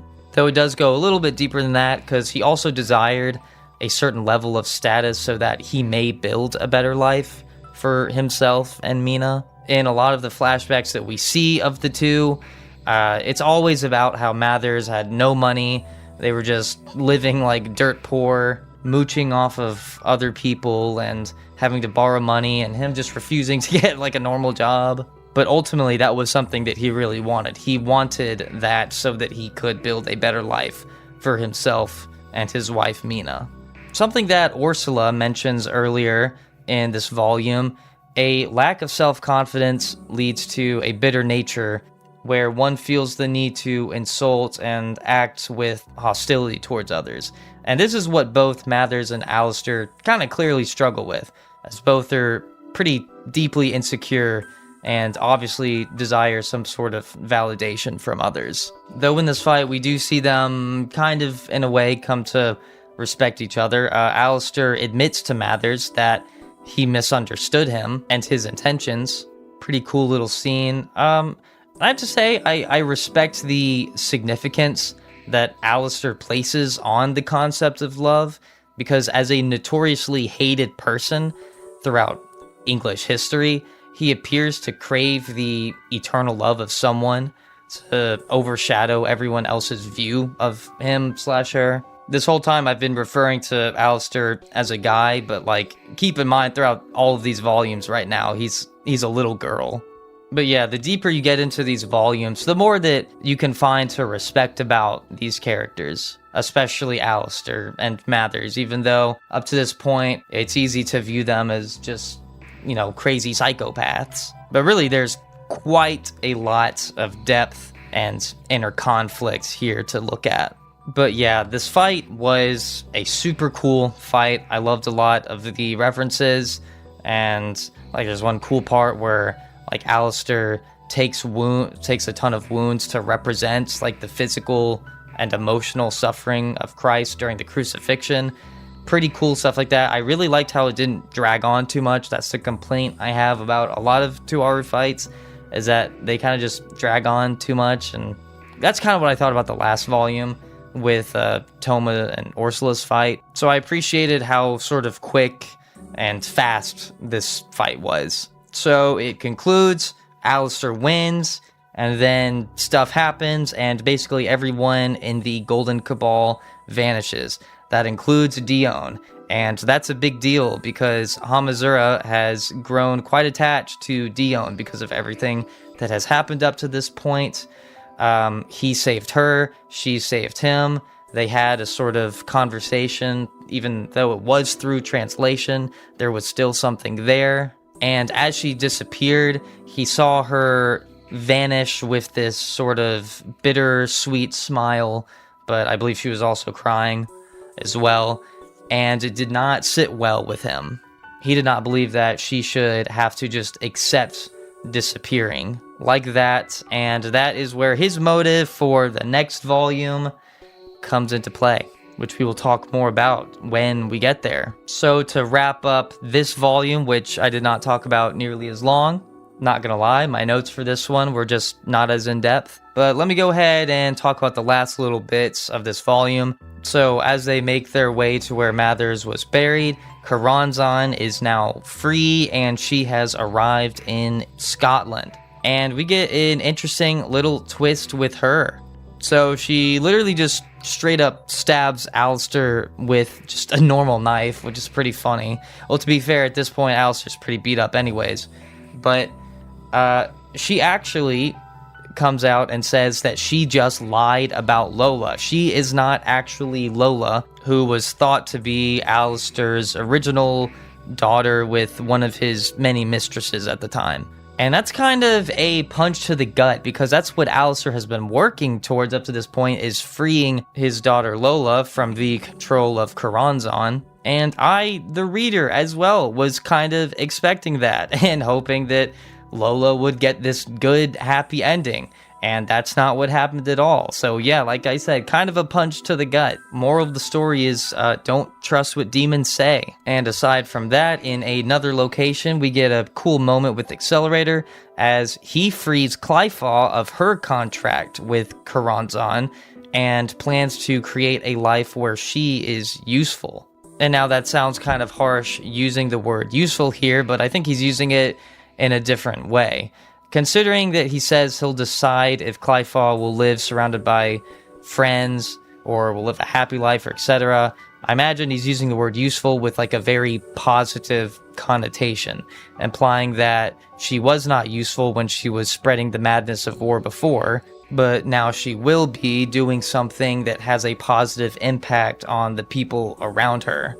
And there's kind of a cool contrast here between what is happening with Clyfaw and what is happening with Coronzon. Both of them have been freed from their contracts. Clyfaw has been freed from hers with Coronzon. Coronzon has been freed of her contract with Mathers. but Clifal can now give a new purpose to her existence, as opposed to a demon like Coronzon. And now that she has something much more positive and meaningful to dedicate herself to, she will also be judged from her actions moving forward rather than what she has done in the past. In a way, it's like a sense of salvation for Clifal, as she will let go of this life that she has lived as a demon, being defined by the concept of a demon, which does contrast to Coronzon pretty well, because towards the end of the next volume, there's a little bit to infer about Coronzon's character and her will, and being defined by this concept of dispersion and the number 333, and if that was what she truly wanted, or if she had feelings that kind of went against her nature.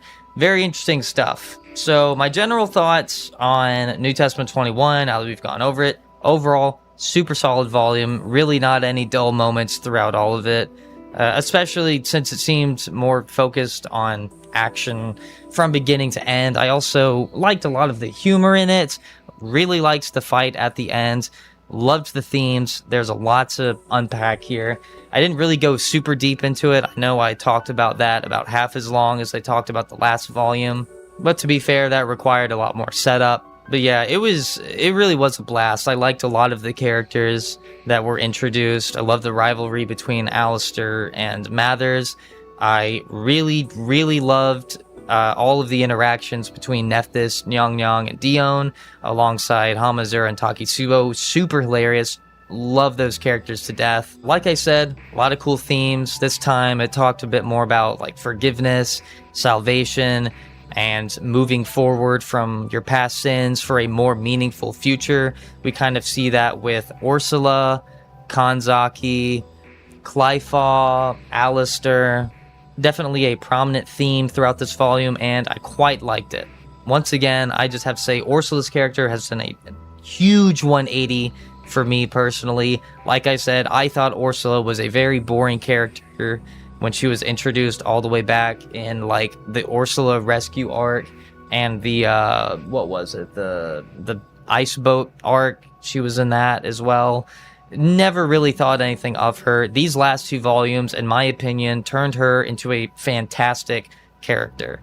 And in my opinion, she's kind of proof that character development is not the only thing that matters, especially with the series like Tuaru. You can't just have every single character that is in the series to have like absolutely insane sort of development. No, certain characters are going to represent certain ideas that affects the other characters around them and the story as a whole. Those characters are very important, and that's exactly what Ursula does. Yes, Ursula does have a conflict that has to be overcome, and that's great, but that's not necessarily, she's not a great character because of any sort of severe development. She's a great character, in my opinion, because of what it is that she represents and how her existence and her actions and her behavior affect the people around her, affect the other characters around her.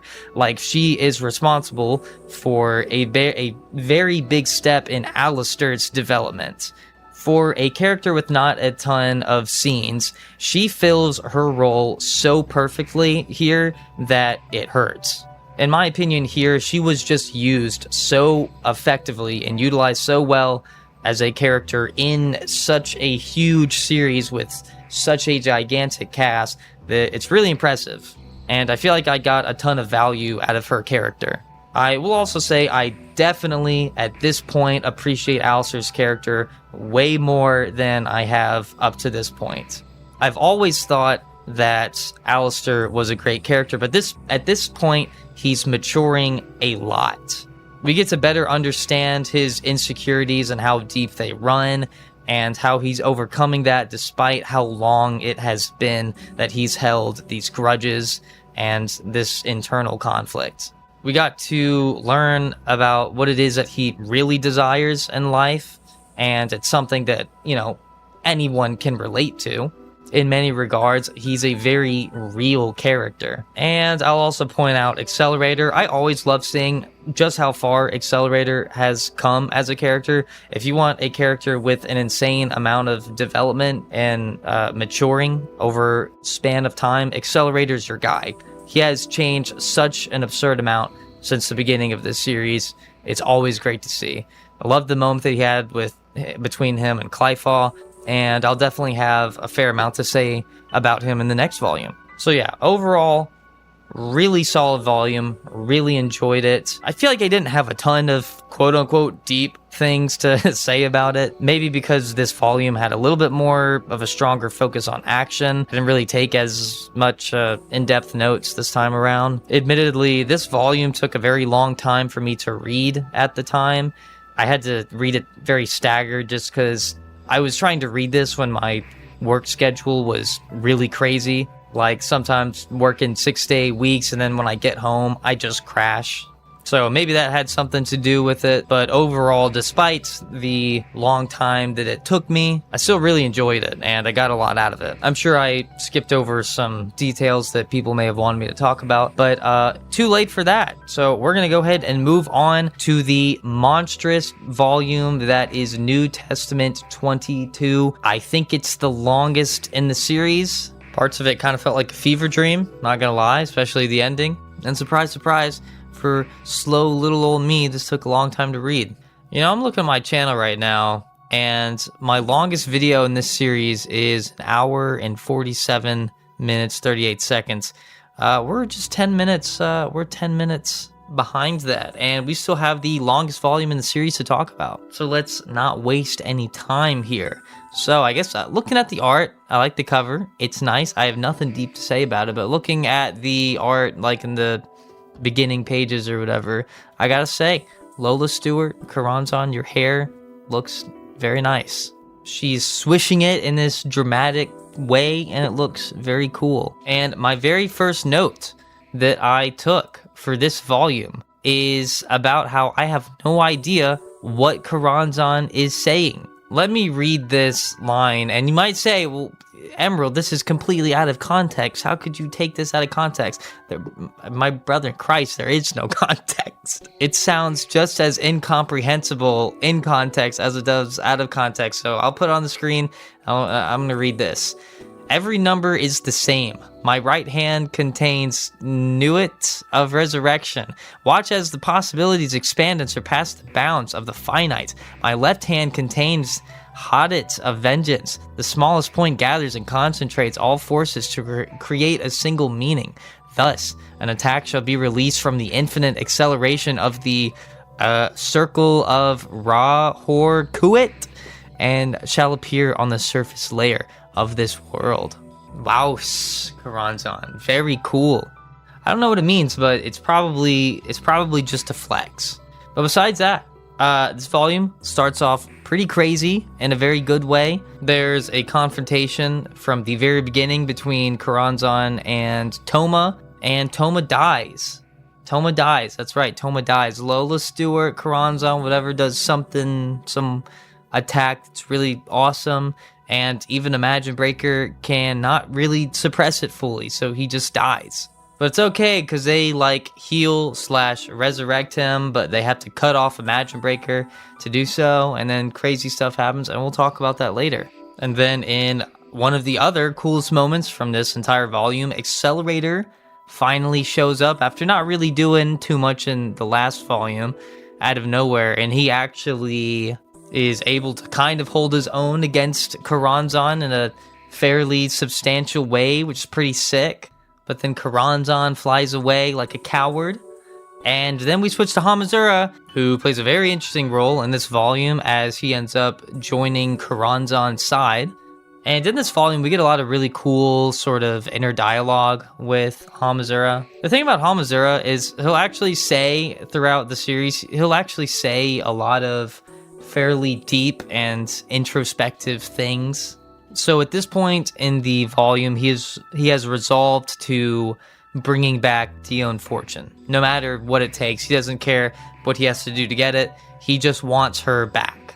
To the point where he is even willing to help / pretend to help Coronzon, and he plans to pretty much act as her sort of helper or grunt or whatever. Meanwhile, he's thinking of how he can possibly somehow trick Coronzon into, like, not destroying the whole world or anything, while also helping her achieve her goal and his goal at the same time. And basically, he didn't really think any of it through. He pretty much said, I'm just gonna do it. She's the only person that can bring back Dion, so I'll figure something out. But yeah, we get some interesting quotes from him. I'll read one where he compares help to gravity. He says, essentially, it gathers around some places and it doesn't around others, just none at all. And what do you mean so far? How far is appropriate? In your idea of a just world, is help supposed to first go to the people who stand out, are smooth talkers, get plenty of attention no matter what they do, and get tons of likes on anything they post? Interesting example. To hell with that. Those people don't need help in the first place. And then that's followed up with a line that says, people could not seek happiness they never even imagined existed. They would starve to death in their closed room without ever noticing the door hidden so close by. What was wrong with showing them all of the options they could choose from? What was wrong with opening the hidden door and showing them that they could leave? And that's essentially how he feels about the entire situation with Dion Fortune. Judging by the expression that she had on her face before she disappeared, Hamazura could tell that she had basically accepted this fact that she would not stay around very long at all from the very beginning. And this leads Hamazura to believe that Dion Fortune had not even imagined the possibility where she could have continued to exist and potentially live a happy, fulfilling life in the future. Some other things to point out in his conversation with Coronzon, as he's trying to convince her to let him join her, is that to prove his loyalty to Coronzon throughout this mission, which, by the way, is to collect like these artifacts from Scotland or something and complete this ritual.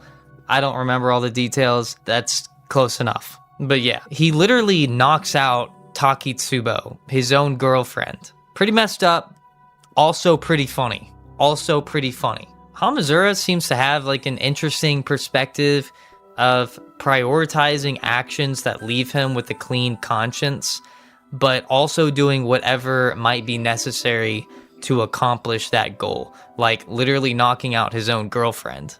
Kind of a gamer move. Luckily, no one called the domestic violence hotlines, so the conversation continues. I love how open Coronzon is. Coronzon is so aware of like everything in his mind as he's saying all of this stuff. She knows exactly what his goal is, what his motive is, and knows that he doesn't want to help her actually accomplish her goal. She sees through everything and she like understands the human psyche extremely well. And she doesn't even attempt to hide her intentions or devious nature as a demon. She's pretty upfront about it. She vocalizes exactly what Hamazura is thinking and informs him of what happens to people who attempt to control or manipulate a demon like Alistair and Mathers had.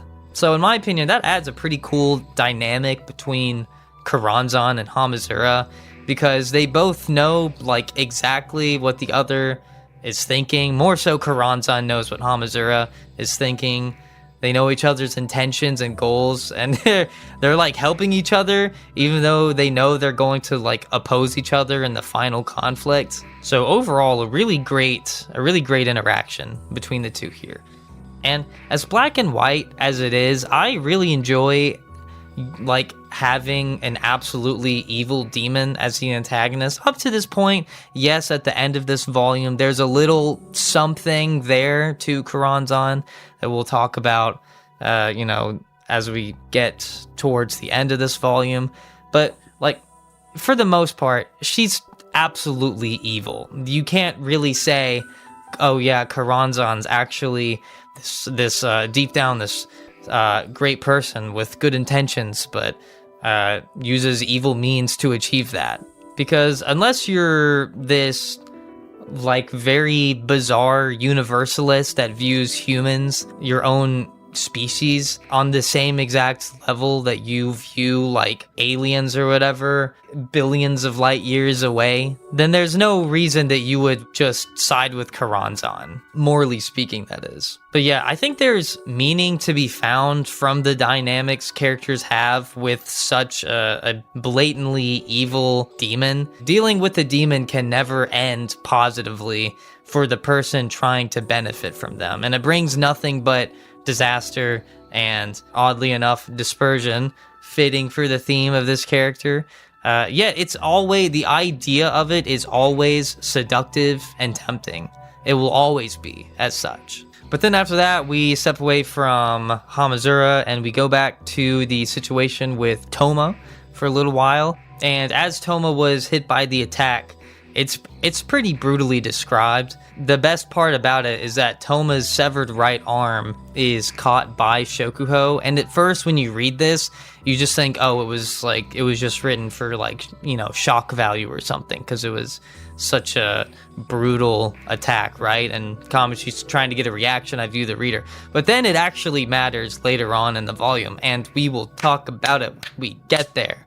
But then another interesting little detail about this interaction between this group is that after the fact that Coronzon had left with the interaction with Accelerator, there was a line from Mikoto where she talked about the fear that she felt during the Sisters Project, which is then immediately followed by Accelerator saving her in that situation, which I think was a pretty nice little nod to Accelerator's character and how he's changed up to this point.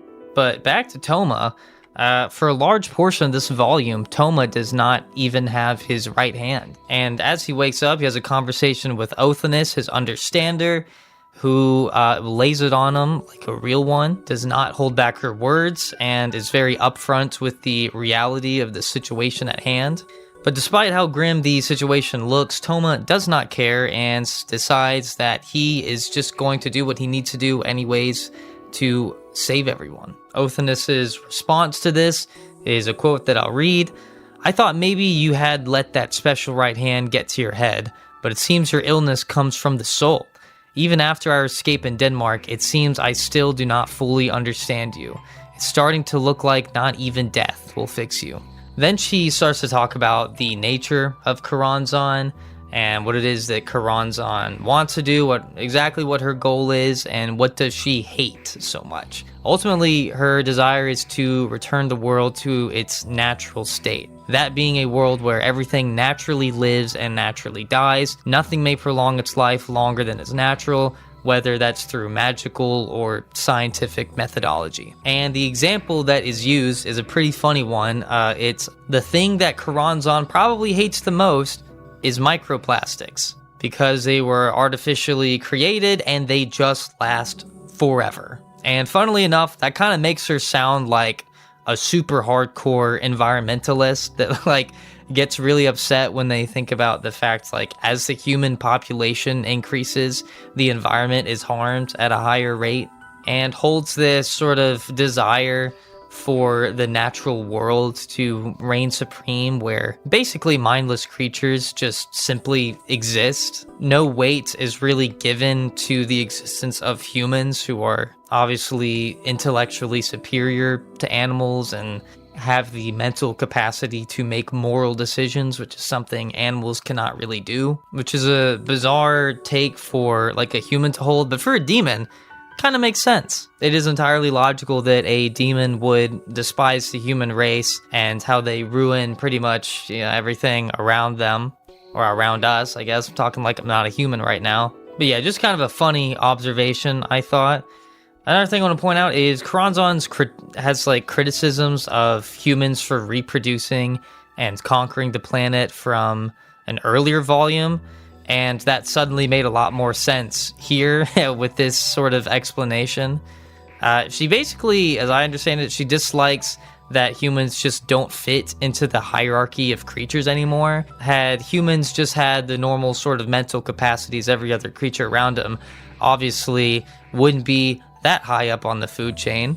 we'd probably just get mauled by, like, you know, dinosaurs, lions, whatever, bigger, stronger creatures that exist around us. So yeah, that kind of upsets her. And as I was reading this volume, I had an observation that probably no one listen, or very few people listening to this would like know anything about, really. But if anyone here is like a Danganronpa fan, it's one of my favorite series of all time. It actually was my favorite series before I read the Index light novel. But I said she kind of reminds me of Kokichi from Danganronpa V3. And the thing about Kokichi is that his character like embodies this concept of lies. And it's taken so far with his character that you can never really tell if what he's saying is the truth or if it's a lie. And that's why I always thought, that was one huge reason why I thought his character in that game were absolutely genius. And that's honestly how I felt with Coronzon here, is that she admits to being a demon who whispers like sweet, seductive lies buried within her actual truthful statements. So it's at points in this volume, it's genuinely kind of hard to tell what it is that she really thinks or she really means. I mean, consider the fact that probably everyone reading up before the reveal in the last volume probably actually believed that Lola Stewart was indeed the original daughter of Alistair, before it was revealed that that was just a complete lie that she made up. And coincidentally, even though I wrote this note before I finished the volume, obviously, because I write them as I read the volume, this idea that you can't fully understand if everything that she's saying is true or not, remains true. That fact remains true at the very end of the volume, because I guess I'll talk a little bit about it here now. But near the end of the volume, with the final confrontation, Coronzon is offered an opportunity to give up. But Coronzon has held on to this ideology and this goal for so long, and it's within her very nature as a demon that represents 333, this idea of dispersion, that she feels she cannot abandon this goal no matter what. She feels as if she has no right, I guess you could say, or no genuine option to simply throw that away for some sort of more peaceful resolution. So in a way, there's a sort of, and I'll definitely get into this deeper as we get through the volume, but there's a sort of inner conflict within her where it's hinted that she may understand the faults of what it is that she believes, but she can't let anyone know that there is even an ounce of hesitation within her. So in a way, she's kind of playing this character of this demon that she is. And I just now had the revelation that in that manner, she's actually very comparable to Saint Germain all the way back from New Testament 12. If you remember anything about Saint Germain, basically with Saint Germain is he, she, whatever, had no actual identity, because Saint Germain was basically like a sort of virus, and Saint Germain had a sort of complex about that. And so the entire volume, Saint Germain, this is why that volume is genius. That entire volume, Saint Germain is role-playing as someone with this grandiose goal, but there is no consistency whatsoever in their behavior or their actions because there's no actual foundation there. And all of the role-playing that Saint Germain does is basically just a sort of defense mechanism or a front to trick themselves into believing that they actually have some sort of genuine purpose that they're moving towards. Which, by the way, I know I'm getting off track from this volume, but by the way, listen, hear me out, let me cook. This was Kazuma Kamachi talking about real life NPCs way before anyone else was talking about this, alright?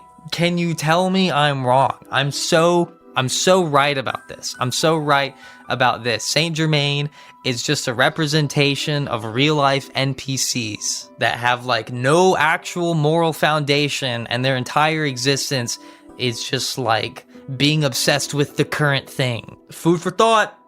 It's food for thought. Anyways, let's get back on track. So Coronzon, basically, I was just kind of trying to make a connection there with Coronzon and Saint Germain, that not to as an extreme of an extent with Saint Germain, but Coronzon is sort of putting on this character as to what Coronzon should be, a demon that represents dispersion and is set on this very specific objective and simply cannot stray away from that. Even though deep down she may actually have hesitancies about if what she's doing is really the best thing to do, whether that be morally or practically. I'd probably lean more a little bit practically from the perspective of a demon at least, but she suppresses those hesitancies deep down because she has to play this role of this demon that represents this certain idea, and she has to carry that out. But aside from that, there's one other point I want to make about Coronzon, and it's that she actually kind of parallels Alistair to an extent, but actually goes a step farther. So Alistair's goal is to destroy every layer of phase and return the world to the natural world, which actually sounds kind of similar to what Coronzon is doing. But obviously Coronzon is going a step farther and wants to destroy humans for ruining the actual natural world, I guess. And one part of that that's kind of ironic is how both of them broke the natural cycle of life and death and prolonged their lives so that they could achieve their sort of goal. Though I guess the argument against that for Coronzon would be that, Coronzon's a demon, not a human, so it doesn't apply to her. But yeah, I do want to bring up a few points here about why I think Coronzon is actually a pretty great and interesting antagonist. I will note that I've definitely seen the return the world to its natural state goal before in stories, so that itself is not particularly mind-blowing or all that exciting to me.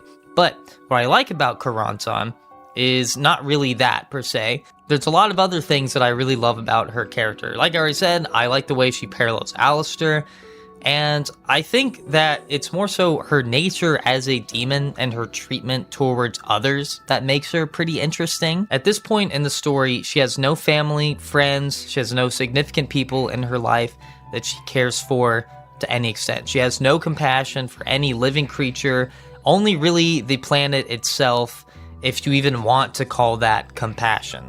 And she is a character that quite literally has nothing to lose. If you think about it, the only thing she has to lose is not winning and her goal, her vision for the universe not being fulfilled, which is a purely internal motive. It's purely ideological, and that ideology is fueled only by her nature as a demon. It doesn't appear that she can be coaxed or indirectly threatened or reasoned with. She's simply a powerful demon driven by something innate. And I appreciate this because it actually stands out quite a lot from practically every other antagonist in Index besides maybe Saint Germain, which I already talked about before. And the fact that she followed after Alistair and Yuitsu, who were both radically driven by tragedies that occurred to a loved one, it's very different. Everything from the nature of her existence, the nature of her circumstances, and the nature of her goal is not quite like anything we've seen in Index. Typically, Index antagonists, which I think Index has the greatest antagonists in all of, anime, manga, and light novels, by the way. But typically, Index has very human antagonists. In my opinion, they're rarely just comically evil for the sake of being evil. They're humans that were driven to do radical things because of something that happened personally to them and their lives, or something happened to their country, or whatever the reason may be. But Coronzon is far more ideological. Coronzon itself is almost basically just an idea, and there's no reasoning with an idea itself. And that opens the door for completely different interactions with Coronzon than you would get from any other antagonist in any other arc. It's not like Toma facing off with someone who is doing something super bad and super radical because something happened to them in their past, in their childhood, or in recent times, and so now to make up for that, they have to destroy Academy City or whatever.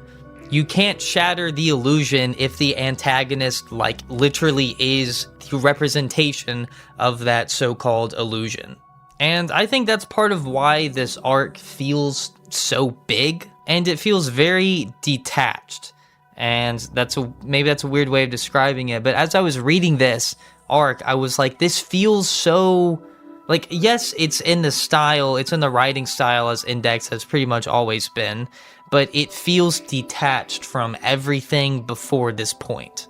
And I don't necessarily mean that in a bad way, it's just different. So those are my general thoughts up to this point of Coronzon just as an antagonist, and I'll definitely have more to say towards the very end of this volume. Anyways, enough of that. Let's talk a little bit about Imagine Breaker now, because this volume has lots of very interesting things happening around Imagine Breaker. So Coronzon actually makes an interesting point about Imagine Breaker, and she says that it is not actually a reference point for the uncorrupted natural world. It simply rejects what it deems to be supernatural. Otherwise, Imagine Breaker would react to far more things like chemicals, microplastics, or oddly enough, like it would, and I kind of just thought this myself, it would probably restore Toma's original memories. So if you remember back to the first arc, the Index arc, Toma lied to Index that since his brain damage / amnesia was caused by a magical attack, he used Imagine Breaker on his head to recover from it. And had Imagine Breaker actually referenced the uncorrupted world, then maybe that actually would have happened. So it's kind of an interesting sort of perspective changer on what exactly Imagine Breaker is doing. Because Coronzon's right, it's not a reference point for the uncorrupted natural world, because then I think she even made a point that it would like phase through the planet itself to some extent. But it's just rejecting what is deemed to be supernatural. I guess probably by the perspective of the people that created it at the time. Anyways, we get a very awesome scene in this volume where as Toma leaves like the tent or whatever he was in, where he was sleeping in after being knocked out and then brought back, he has this crazy freak out reaction that Imagine Breaker is no longer attached. His right arm is gone, and the thing inside of him starts like coming out. And it's hard to describe, but it's this silhouette inside his arm that's like bulging out of his severed arm, where his arm would be, you know what I mean? That was like spinning and crawling, which is very different from what we've known about before with the dragons, as we've seen in, I believe, the second arc of the series and in Railgun T. This is something far, far different. And if you recall back in New Testament 4, when Othinus was first introduced and she cut Toma's wrist, a small little thing came out of his hand.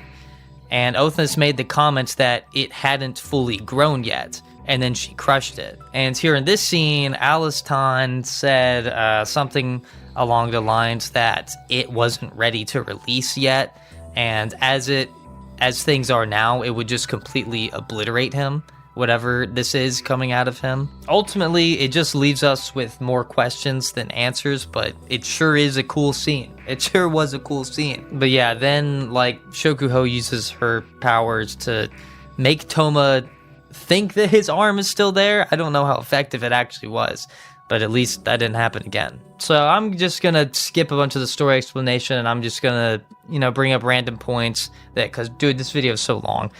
I'm bringing up some random points that I had made throughout this volume. So everyone is split up at this point pretty much, and Accelerator is a madman on the loose, and he gets into one of the coolest scenes of this volume. There's a lot of coolest scenes in this volume, and a lot of them are especially revolving around Accelerator, because this is a phenomenal volume for Accelerator. And he gets in a fight with Nephthys, and that's pretty cool. That's pretty cool. This volume is just full, like, Nephthys and Yang Yang, they just relentlessly fill the role of chaotic neutral. I love it. Why does Accelerator fight Nephthys? Well, because Nephthys wanted to fight him, and I guess it would kind of make the situation at hand more interesting, so she did it. That's fine, because I like it. So he fights her twice, and the first time he kind of gets bodied. And he's still kind of in the process of learning about magic from Clifall, and so obviously this first interaction with Nephthys didn't go that well. The next one will go a lot better. It'll be a lot more interesting. But I definitely want to point out his relationship with Clifall is a lot of fun. It's super fun. They're very funny together. And there's one part of this where Accelerator, he's trying to self-improve by contemplating what Toma would do and how he can better handle emotional situations, because Clifall kind of going through some stuff. So it's very cool. Very, very flattering for Toma. Next little thing. Anna Sprangle is real, which, I mean, I kind of already knew she was, because, you know, it's people spoil things about the series. But the thing that was more surprising was that Wes Scott did not forge the letters, supposedly. That was more surprising to me than the fact that Anna Sprangle was real. Next point. Very cool scene. Another very cool scene that we actually don't really get to see much of. But we get a little bit of a Coronzon versus Nyang Nyang fight. Now, most of it is off-screen, but oh my goodness, if this ever gets animated, that will be so cool. There's so many fights in New Testament that I know that they're just going to be so cool when they're animated. Hopefully, if JC's staff actually cares enough. And this is off topic, but the one I'm probably the most excited for is like the magic god fights in New Testament 17. All of the magic gods fighting in New Testament 17, like the between the line segments, that might actually be my favorite fight in the series. It's so wild and satisfying. But this would be another really cool one. If we could see Coronzon versus Nyang Nyang and them actually, you know, go farther with that fight than they do in the light novel, because it's mostly, you know, no information about it here. I would hope that that's something they would expand upon. Then we get another interaction between Othinus and Toma that I really like, and Othinus reinforces something that she said in an earlier volume. And that is the point that Imagine Breaker is just but one tool in Toma's arsenal. Losing his trump card does not mean that he is no longer Kamijo Toma, as she says, which is also in itself a wonderful callback to the whole identity crisis scene in New Testament 9, if you remember that, where she straight up creates a new Kamijo Toma for our Toma to observe and see that anyone could fill this role, which that was one of my favorite scenes from that masterpiece of a volume. But ultimately here, Othinus encourages Toma to carry on like he instinctively would throughout this conflict, and she will assist him in where he lacks. And you know, I love, even though I miss like normal-sized Othinus from earlier in New Testament, I do really like the role that Othinus plays now as his understander that sits on his shoulder and kind of sets him straight. And she, in that regard, she is totally different from like Mikoto or Index or anyone else. It feels like a much more, it feels like they're on a, ironically, more equal footing. They're able to talk about much deeper things, you know, that are usually kind of introspective for Toma as a person. And overall, it's just a really great relationship that's not like anything else Toma really has. So shout out to our little understander. Another scene is Takitsubo interacts with quote-unquote Anna Sprangle, but it's not actually Anna Sprangle. A really super bizarre twist that went down with that towards the end of this volume. We'll get there, I guess, but Takitsubo talked to quote-unquote Anna Sprangle, and yeah, cool, I guess. So now she can like use magic because of her, which is pretty interesting. Not sure on the logistics, but moving on. So we progress to a point in the volume where most of the main cast here is kind of grouped back up together. We have Toma, Othinus, Index, Mikoto, Shokuho, Nokon, Mina, Elizard, Alistair, pretty much everyone except for like Hamazura and accelerator. And this is a huge moment for Alistair's character, because up to this point, all of his plans have failed. The curse of Alistair's plans, all eventually leading to failure, is could never be more true at this point. And the point is brought up by Lilith. Yes, Lilith is still here, alive and kicking. The point is brought up by Lilith, the baby herself, that is like free of sin or whatever and can talk. Very cool.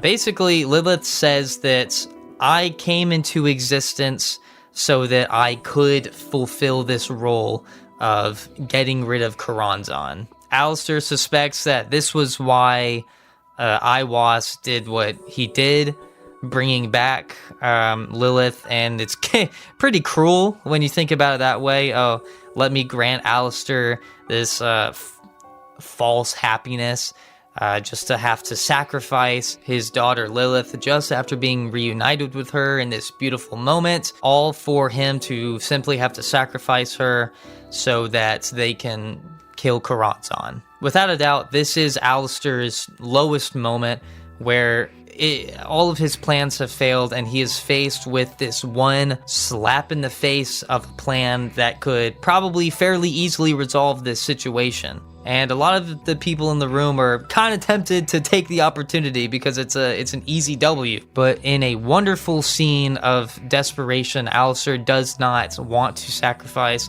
the life of his child to do this. It's such a great setup of, like, basically sacrifice my family or sacrifice the world. It was a wonderful build up to this decision, and I think it was handled remarkably well. And it's very in line with the themes of some of the main themes of Index. One of the most reoccurring ideas of Index is not to pick this simple route that is in your face that sounds like a super easy solution compared to everything else. At times, it may even seem like the only solution, and to not simply and lazily give in to that and falsely believe that that is your only option for a good outcome, and choose instead the option that does not involve the sacrifice of someone good and innocent. I mean, that theme is all over the place in Index. It's in the very first arc of Index. And that entire dilemma was a huge part of certain parts of the Kamisato saga. So in that regard, this whole sort of dilemma is very in line with Index's main themes. So as Alistair and Toma stand against the idea of sacrificing Lilith, who is volunteering, by the way, Lilith wants to do it, but they refuse to allow this. There's a wonderful scene where everyone speaks up in encouragement of Alistair protecting his own child.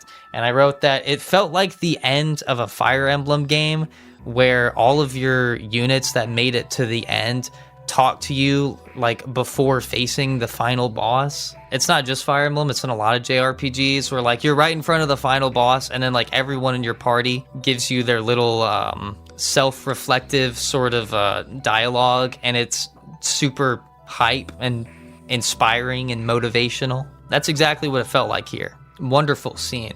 And so to touch on Alistair a little bit more here, I love this moment specifically for Alistair here.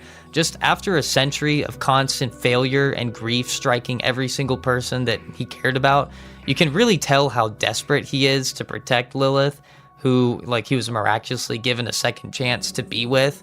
It's an extremely human scene. I love it.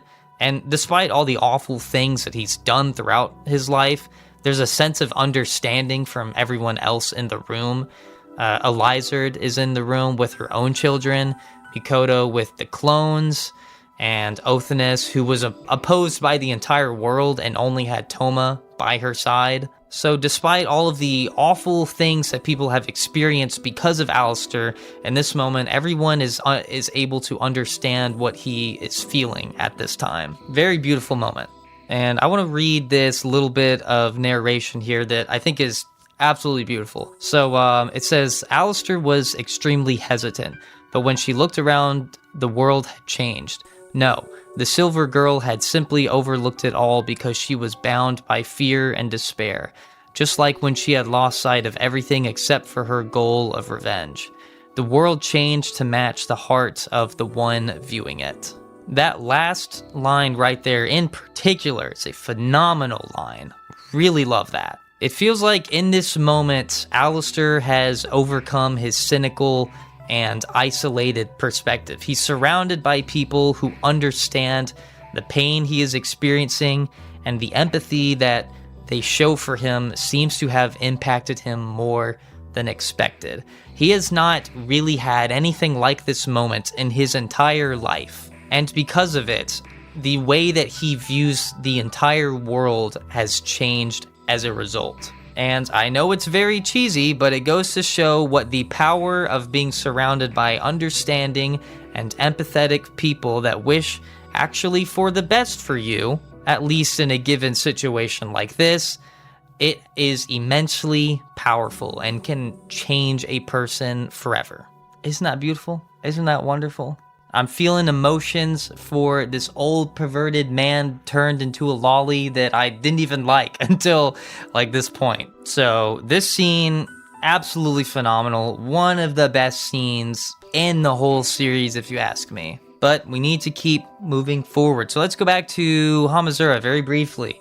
So after Coronzon fights with Nyang Nyang, it probably wasn't all that serious of a fight. It was probably mostly a play fight. But either way, I think it's worth noting that when Hamazura meets back up with Coronzon, I found it strange because he showed an odd amount of concern for Coronzon because she returned bleeding and scarred. Hamazura is actually self-aware in this point that he knows he's being duped by Coronzon. He's aware of that, and he's aware of what Coronzon is in the first place, but he still shows some sort of concern for her health, which I think is kind of interesting to point out. He even has a level of empathy for his enemies. And another note I made around this point is that Coronzon's goal to break down all of the bonds of the world, it was kind of expanded upon exactly how she would do this.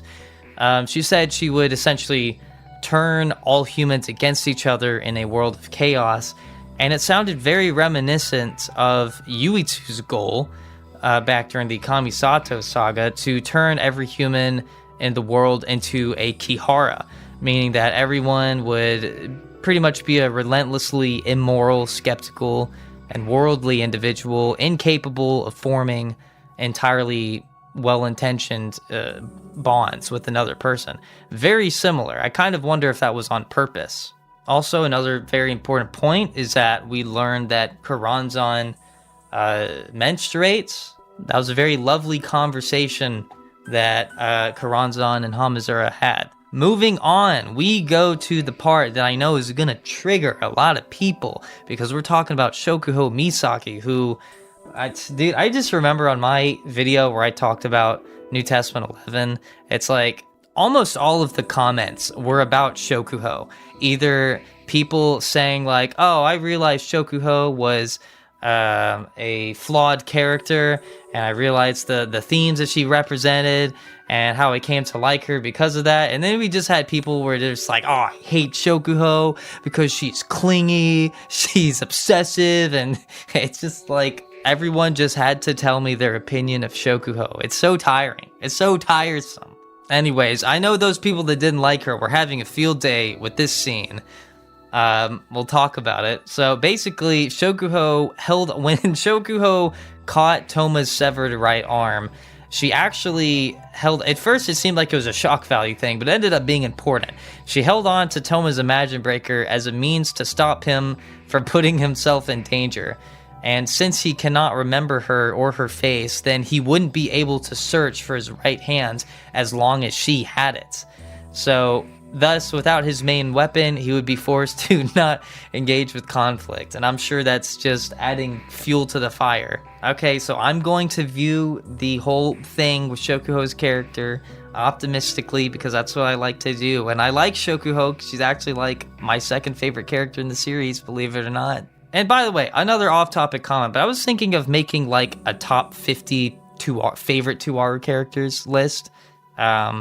after this, after I wrap up the series. Would anyone be interested in that? Is that something anyone would want to see? Let me know. I thought it'd be a good idea to do now that I've actually finished reading New Testament. But yeah, anyways, so admittedly, I personally find it touching that she is willing to sacrifice her life alongside Imagine Breaker, which I know it sounds bad, so that Toma could possibly live a peaceful life free of pain. Even though she's wrong about Toma's intentions, Toma is still Toma, regardless of if he has his right hand or not. He's still going to do what he's going to do. All right, but her heart's kind of in the right place to an extent, maybe. Well, what I more so mean is that it's touching that she genuinely just wants this person that she loves to live a peaceful life. She does not like seeing him in pain. It hurts her probably as much as it hurts him, and she doesn't want to contribute to Toma maintaining that same lifestyle. All right, think of it like a wife that doesn't want her husband to go off to fight in war. Her actions are kind of in that vein, and I find it a little touching, at the very least, even though what she's doing is obviously wrong. But yeah, Shokuho has a little encounter with one of Coronzon's, hair demon things that shows up out of the ground that she's, not inherently controlling, but has set up all over the place doing stuff. So she has an encounter with that, and obviously Shokuho can't really use her ability on it. Mental out, it's not really going to work on this creature, this dubious creature, so she's kind of just going to die. But Toma is a Chad and always shows up to save cute girls, so he defended her from Coronzon even without Imagine Breaker. And I will point, it's kind of interesting that Shokuho took this stance of thinking Toma wouldn't eventually work his way to find her alongside Imagine Breaker, considering the events of New Testament 11, where she insists to Ayu insists to Ayu that Toma will appear, no matter what, because that's just the person he is. He is the person that will always show up when needed to save someone. But anyways, that was quite the scene. Now let's move on. Anna Sprangle. Very interesting line here. Remember, Anna Sprangle at this point is guiding Takitsubo. And Anna Sprangle says that she spared the magic gods that she passed by. And I was thinking, when I read this, I was like, excuse me? You're sparing the magic gods? How strong are you? What kind of a statement is that? You'll spare them? Very wild. Now, I've been spoiled on a lot of things. Making this series, people have said some things in comments or whatever to me, and I've watched, and also it's been my fault many times, probably most of the time, where I read something I shouldn't have read, or I watched a video I shouldn't have watched yet. So I've been spoiled on a number of things. If you don't want to hear about it, then you should probably skip ahead 20 seconds, but I do know that Anna Sprangle is supposedly the strongest in the series. You can kind of gather it from here based off of statements, but I do know that she's right now in GT considered the strongest. But yeah, I mean, I wish I didn't know that, but when I read that, it was still pretty surprising. I didn't think she'd be stronger to that extent, where she's trivializing magic gods. But yeah, moving on. Now, in the story, we are starting the final charge. So, I don't want to explain the whole setup, but basically, Coronzon and Hamazura are on this important ship, and the center of the body of water, in between, in the very middle of all the UK or whatever. It doesn't really matter that much. Just know that they're about to perform this ritual that will basically, after perform, no one will be able to stop her. And so everyone at this point is teamed up and is charging towards the ship and their final plan that, by the way, Alistair is developing after they all agree that he shouldn't have sacrificed his daughter. And in one last boost of confidence, Alistair says, let me develop my finest plan, and we will get that Coronzon. We will absolutely obliterate her. We will obliterate the sexy skinwalker fake archbishop of the Church of England that is actually just a demon in disguise for a very long time. And practically everyone is involved at this point. By the way, I completely forgot to even mention that Lesser showed up early in this volume, and I was gonna make a joke because, like, so basically she shows up on the train with, I think it was Hamazura, and she just says, like, it's almost fourth wall breaking because she says, like, hey, it's everyone's favorite sexy girl Lesser or whatever, and it was super funny. I was gonna make a comment about it, but I forgot, and now I'm too late. But yeah, she showed up. Man, dude, that's why I call these videos like rambles. It's exactly what this is. I'm at 2.5 hours, and here I am bringing up one single line from like a chapter or two ago that I just thought was funny. Anyways, the point I was making is that, like, everyone is kind of here at this point. At least all of the characters that are relevant in the United Kingdom and our main group, everyone is charging towards this ship. And because it's Index, of course, we're constantly switching from different characters' perspectives. We've got a ton of fights going on. So Accelerator fights Nephthys again. Alistair fights Nyang Nyang, but like wasn't really trying. Hamazura is fighting manipulated Takitsubo. So let's go through those different fights and character moments. So yeah, as I said, Takitsubo was pretty much put under the influence of Anna Sprangle, quote-unquote Anna Sprangle, that is. Because to her, like, the simplest quickest resolution to the situation was just to kill Hamazura. Very cool. Also to note, at this point, Coronzon actually did recreate Dion Fortune for Hamazura. It was kind of interesting because Hamazura didn't really do anything to backstab or foil the plans of Coronzon. Ultimately, I think the point of Hamazura's position in this arc, especially like through working alongside Coronzon, was just to get a glimpse of a part of Coronzon that no one else in the story would be able to see or recognize, which would ultimately explain why there was no sort of hostile confrontation between the two in the very end. But yeah, as promised, I guess, by the demon, Dion Fortune was recreated by Coronzon, but has like broken free of her influence with her rebirth here. Kind of interesting. And I kind of thought of a bit of a parallel between Hamazura, Takitsubo, and Dion Fortune. So Hamazura and Takitsubo have both lived their lives being controlled or influenced by those around them. That is, think about Hamazura within Skill Out, or Takitsubo kind of being controlled by Mugino within Item. Basically being a tool of Mugino's and being forced to take those like ability enhancing drugs for Mugino's benefit. And here she was manipulated by Anna Sprangle after falling for the temptation of empty promises. And like I said with Hamazura, he lived his life basically brainwashed by like the skill out zeitgeist, blindly believing the idea that the oppressed level zeros had the right to disrupt the lives of higher level espers in Academy City. In addition to him succumbing to the sweet whispers of Coronzon, who promised him to bring back Dion Fortune, even though it would likely cost the world. But then on the other hand, you have Dion Fortune that was recreated by Coronzon, but then broke free of her influence because of her rebirth here. I kind of doubt this was on purpose. Maybe it could have been, but it's just sort of interesting that all of them have a sort of history with being controlled in some way or being influenced by the people around them or the people they were indebted to. It's something I kind of probably tried to turn into a bigger deal than it actually was.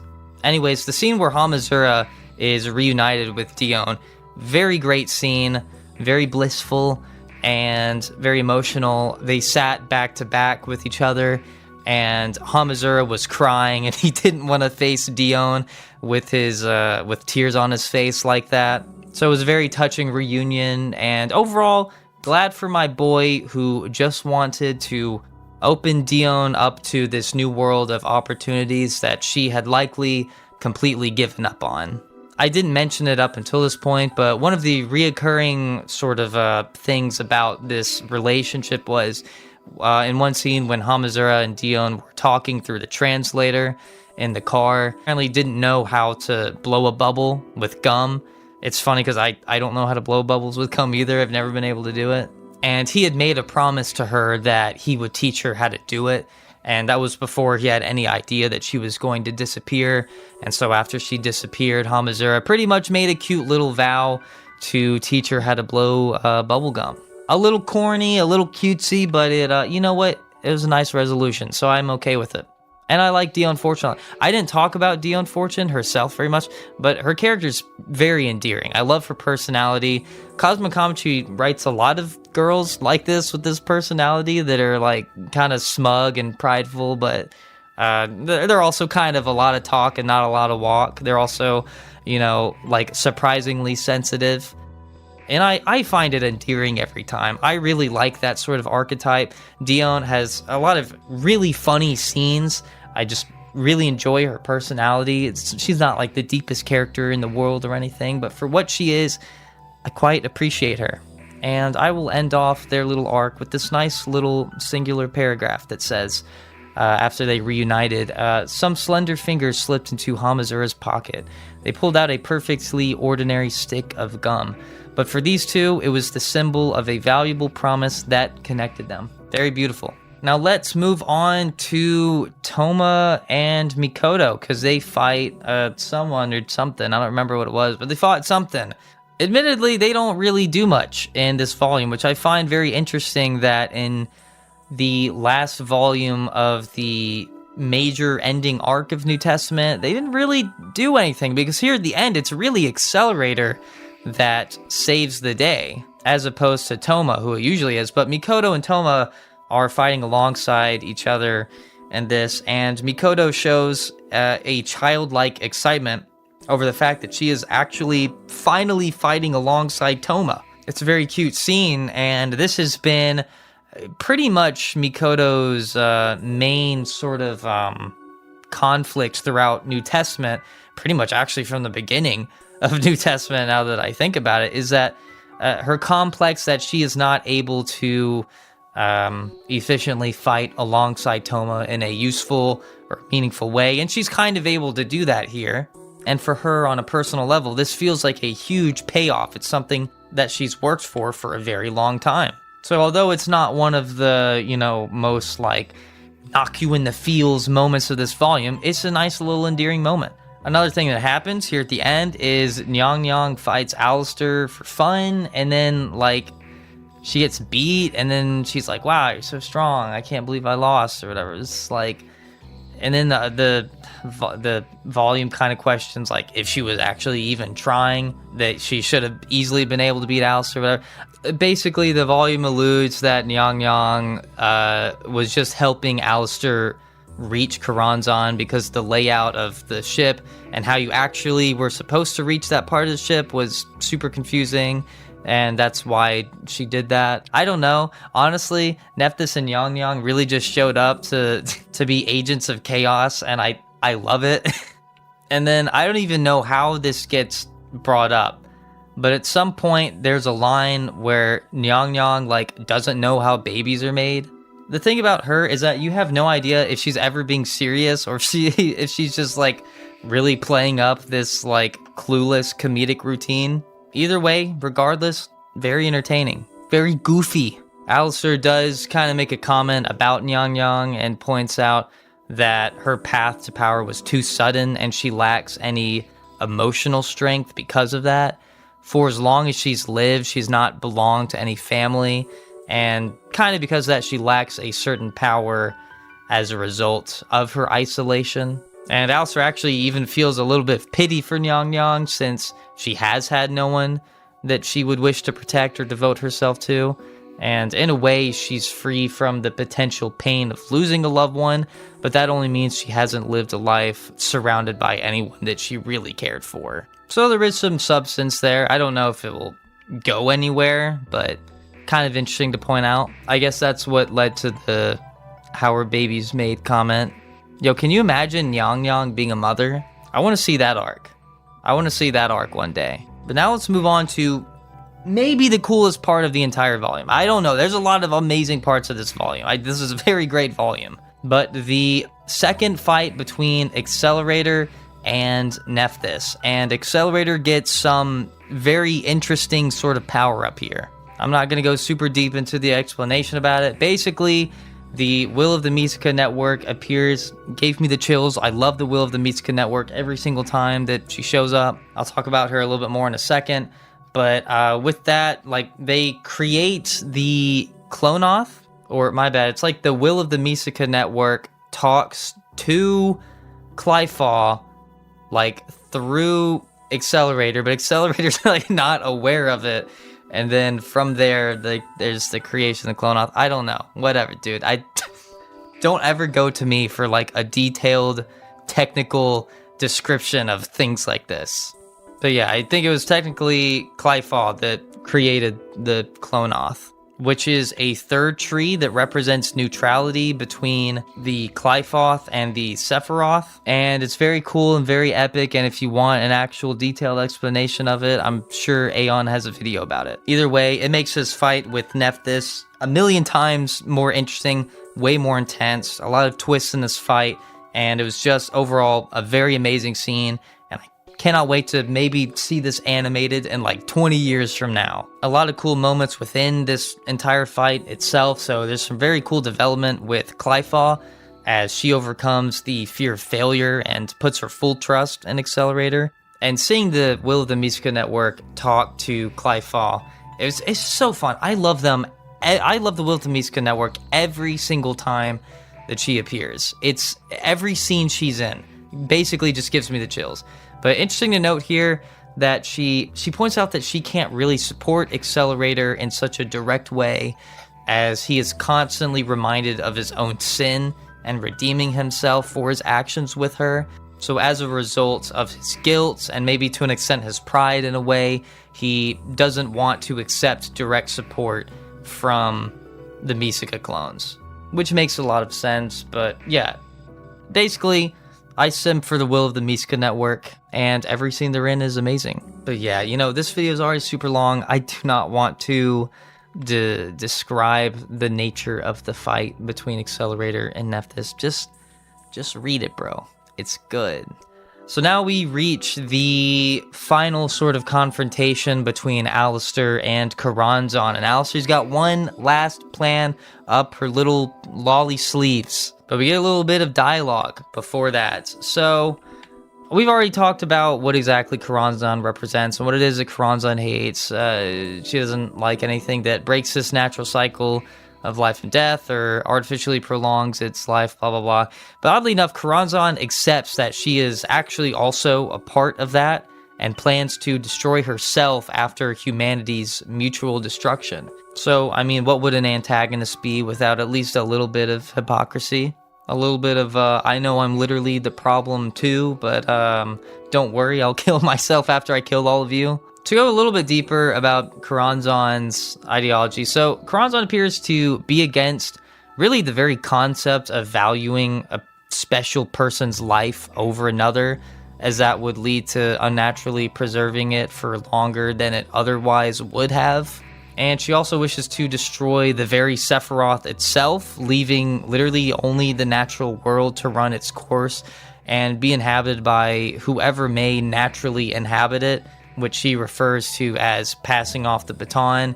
And she gives some examples, like if some aliens or whoever show up and inhabit the earth, and then even they go through their own natural life-death cycle, then so be it. That's just the course of nature. And what she really wishes to supposedly protect is the world. She has no interest in this current age that's dominated by humans and magic. And if she could sacrifice herself alongside all of humanity for the benefit of a new life, then she would consider this like a form of salvation, which is a very funny word to use for a demon. Although it is brought up that if Coronzon wipes everyone out, then Coronzon herself actually has no means of dying. So it's interesting that she talks about planning to destroy herself after humanity's mutual destruction, because she may not even necessarily have a means of doing that. Now, the dialogue is really great between Coronzon, Alistair, and Lilith and Hamazura throughout this last little section here. As I pretty much talked about earlier, Hamazura makes an offer to Coronzon that she can stop and give up what she's doing, and she says something along the lines that this is a battle for her generation. Let me go ahead and read that little bit of dialogue. So Lilith says, Coronzon, is this really what you want? You are no longer the solitary joker. Didn't you hear your traveling companion calling to you? And then Coronzon replies, silence, Lilith. This is a showdown for my generation. Only we can understand the field of combative power found here. This is not about logic. Only our blood can calm this curse. And that's a really interesting line. I'm not sure how everyone else has interpreted that, but my interpretation of that line, a battle for my generation, portrays someone who has put all of their pride into their ideology and goal, so that throwing it all away in favor of a peaceful resolution is just simply not an option. She may understand, I already kind of said this, but as she may understand the faults of her own ideology, she's worked towards this goal for so long that she cannot abandon it. With the line that I kept saying battle for some reason, but it's really a showdown for my generation, it's hard exactly to tell here if she's talking about something far, far in the distant past between maybe, I don't know, some other demon that she knew, or if she's talking about a showdown for my generation in regards to Alistair. That's probably actually what I think it is. It's referring to Alistair, as both of them have existed for a pretty similar amount of time in, human form at least. I'm sure Coronzon as a demon has existed much longer, but in this human body, then it's been about the same amount of time as Alistair's been around. So I would guess in that case, there's a sense of pride that she feels now standing face to face with Alistair in a final battle. There's definitely conflicting emotions within Coronzon, because considering that she sincerely seemed to care to some extent about bringing back Dion Fortune, despite her nature of dispersion and natural life and death, she did something that went entirely against her entire worldview, right? When she brought back Dion Fortune. And I just now had this realization about this.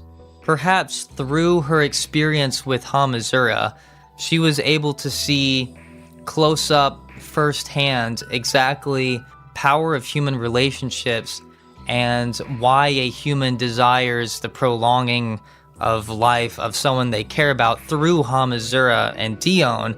And maybe that's why we see some hesitation here from her, and why she was willing to bring back Dion, despite the fact that it goes against her entire ideology in the first place. So ultimately, I guess if that's correct, if that's what was intended here, Hamazura is the reason that Coronzon began to see the faults of what she believed and started to realize maybe her horribly cynical view of human relationships was flawed all along. Despite the short amount of time that Hamazura had even known Dion, a genuine connection between the two was established and was powerful enough, again, despite that short amount of time, to make Hamazura risk so much in order to save her. And maybe she was touched by that in a way, and that's what caused her final sense of hesitancy as Hamazura begged her to give up while she still had a chance to not throw her life away in this encounter. I can't believe I'm just now thinking about this. I didn't write this down in my notes. I actually just now came to this revelation, 4 months later. 4.5 months later. That's one of my favorite things about making these videos, is that I always like just talking to myself about these things makes me realize new things. There's some sort of magic to talking about things out loud. You come to realizations that you never would have had just thinking about it in passing or thinking about it in silence. Anyways, Coronzon is a very profound antagonist. I actually think she's probably one of the best antagonists in the entire series. You can go into a lot of depth about her character, about what it is she represents, the ideas of dispersion, 333, and so on, the nature of her existence and the nature of her relationships with everyone up until this point in this arc, her cynicism, her pride, her hypocrisy, her ideology, and how some people reflect those certain ideas in real life, her parallel to other characters like with Alistair, her journey alongside Hamazura and how it impacted her, the front that she puts up to hide her hesitancy, and ultimately where it all ends with her hesitation and her implied regrets up to this point. There really is a ton that you can say about this character that I feel like not a lot of people really talk about too much. Admittedly, you have to read all the way to the end of New Testament to get there, so that's probably why. But I think she is an outstanding antagonist. There's also some cool dialogue here between Lilith and Coronzon. Lilith questions Coronzon's motives, and she says something like, "Stop anthropomorphizing demons, blah, blah, blah, blah, blah." But I want to read what Lilith says here. It's a very good piece of dialogue. "No," said Lilith through the trumpet toy in her mouth, "this was not me, and it is time you realize that those with a century-old grudge are not the only ones fighting here. Those who are facing the world and carrying their own souls are just as qualified and entitled to work toward their own survival. Simply put, there are no side characters in this world, just like you are not one. You thought you could see every part of the world while holed up in your tiny room, but you were mistaken about that." OMG, guys, Coronzon is literally me. But to wrap up this little confrontation, Alistair puts his final plan into place, this like exorcism thing, and it fails. You think it works, but then we get a "just kidding" with the cute little star emote, and it doesn't work. Coronzon reappears and stabs Alistair with the long golden hair. But do not fret. Do not fret, because we get the appearance after a long time. We get the appearance of Platinum Wing's accelerator. And with this, Coronzon's physical body is gone and is now just an ordinary little old demon in a pitiful state after rejecting the awkward but desperate hand of Hamazura. All we can do is point and laugh at this weak little stupid demon. Even though Coronzon claims that he, she, whatever, it, they, demon thing, even in this incomplete state, can blow away about half the universe, which is still pretty crazy. But when I said this ending was a fever dream, well, it's because it is. This is only the first part of it, because I'm not going to lie, I actually completely forgot this happened. But all of the cards of the Golden Cabal, don't ask me how it happened, but they came together. And they did something. I think they just stopped the ceremony. I think that's all they did, really. They didn't kill Coronzon or anything. But then, you know what series this is. This is a certain magical index.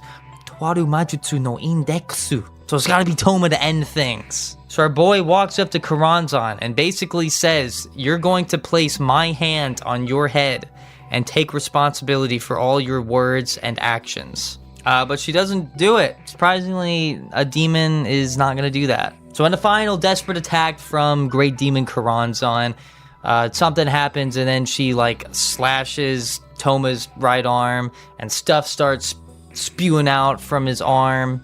Toma loses control, and then there was a blinding flash of light. The temple was torn apart from within, and the entire Queen Britannia was split into two.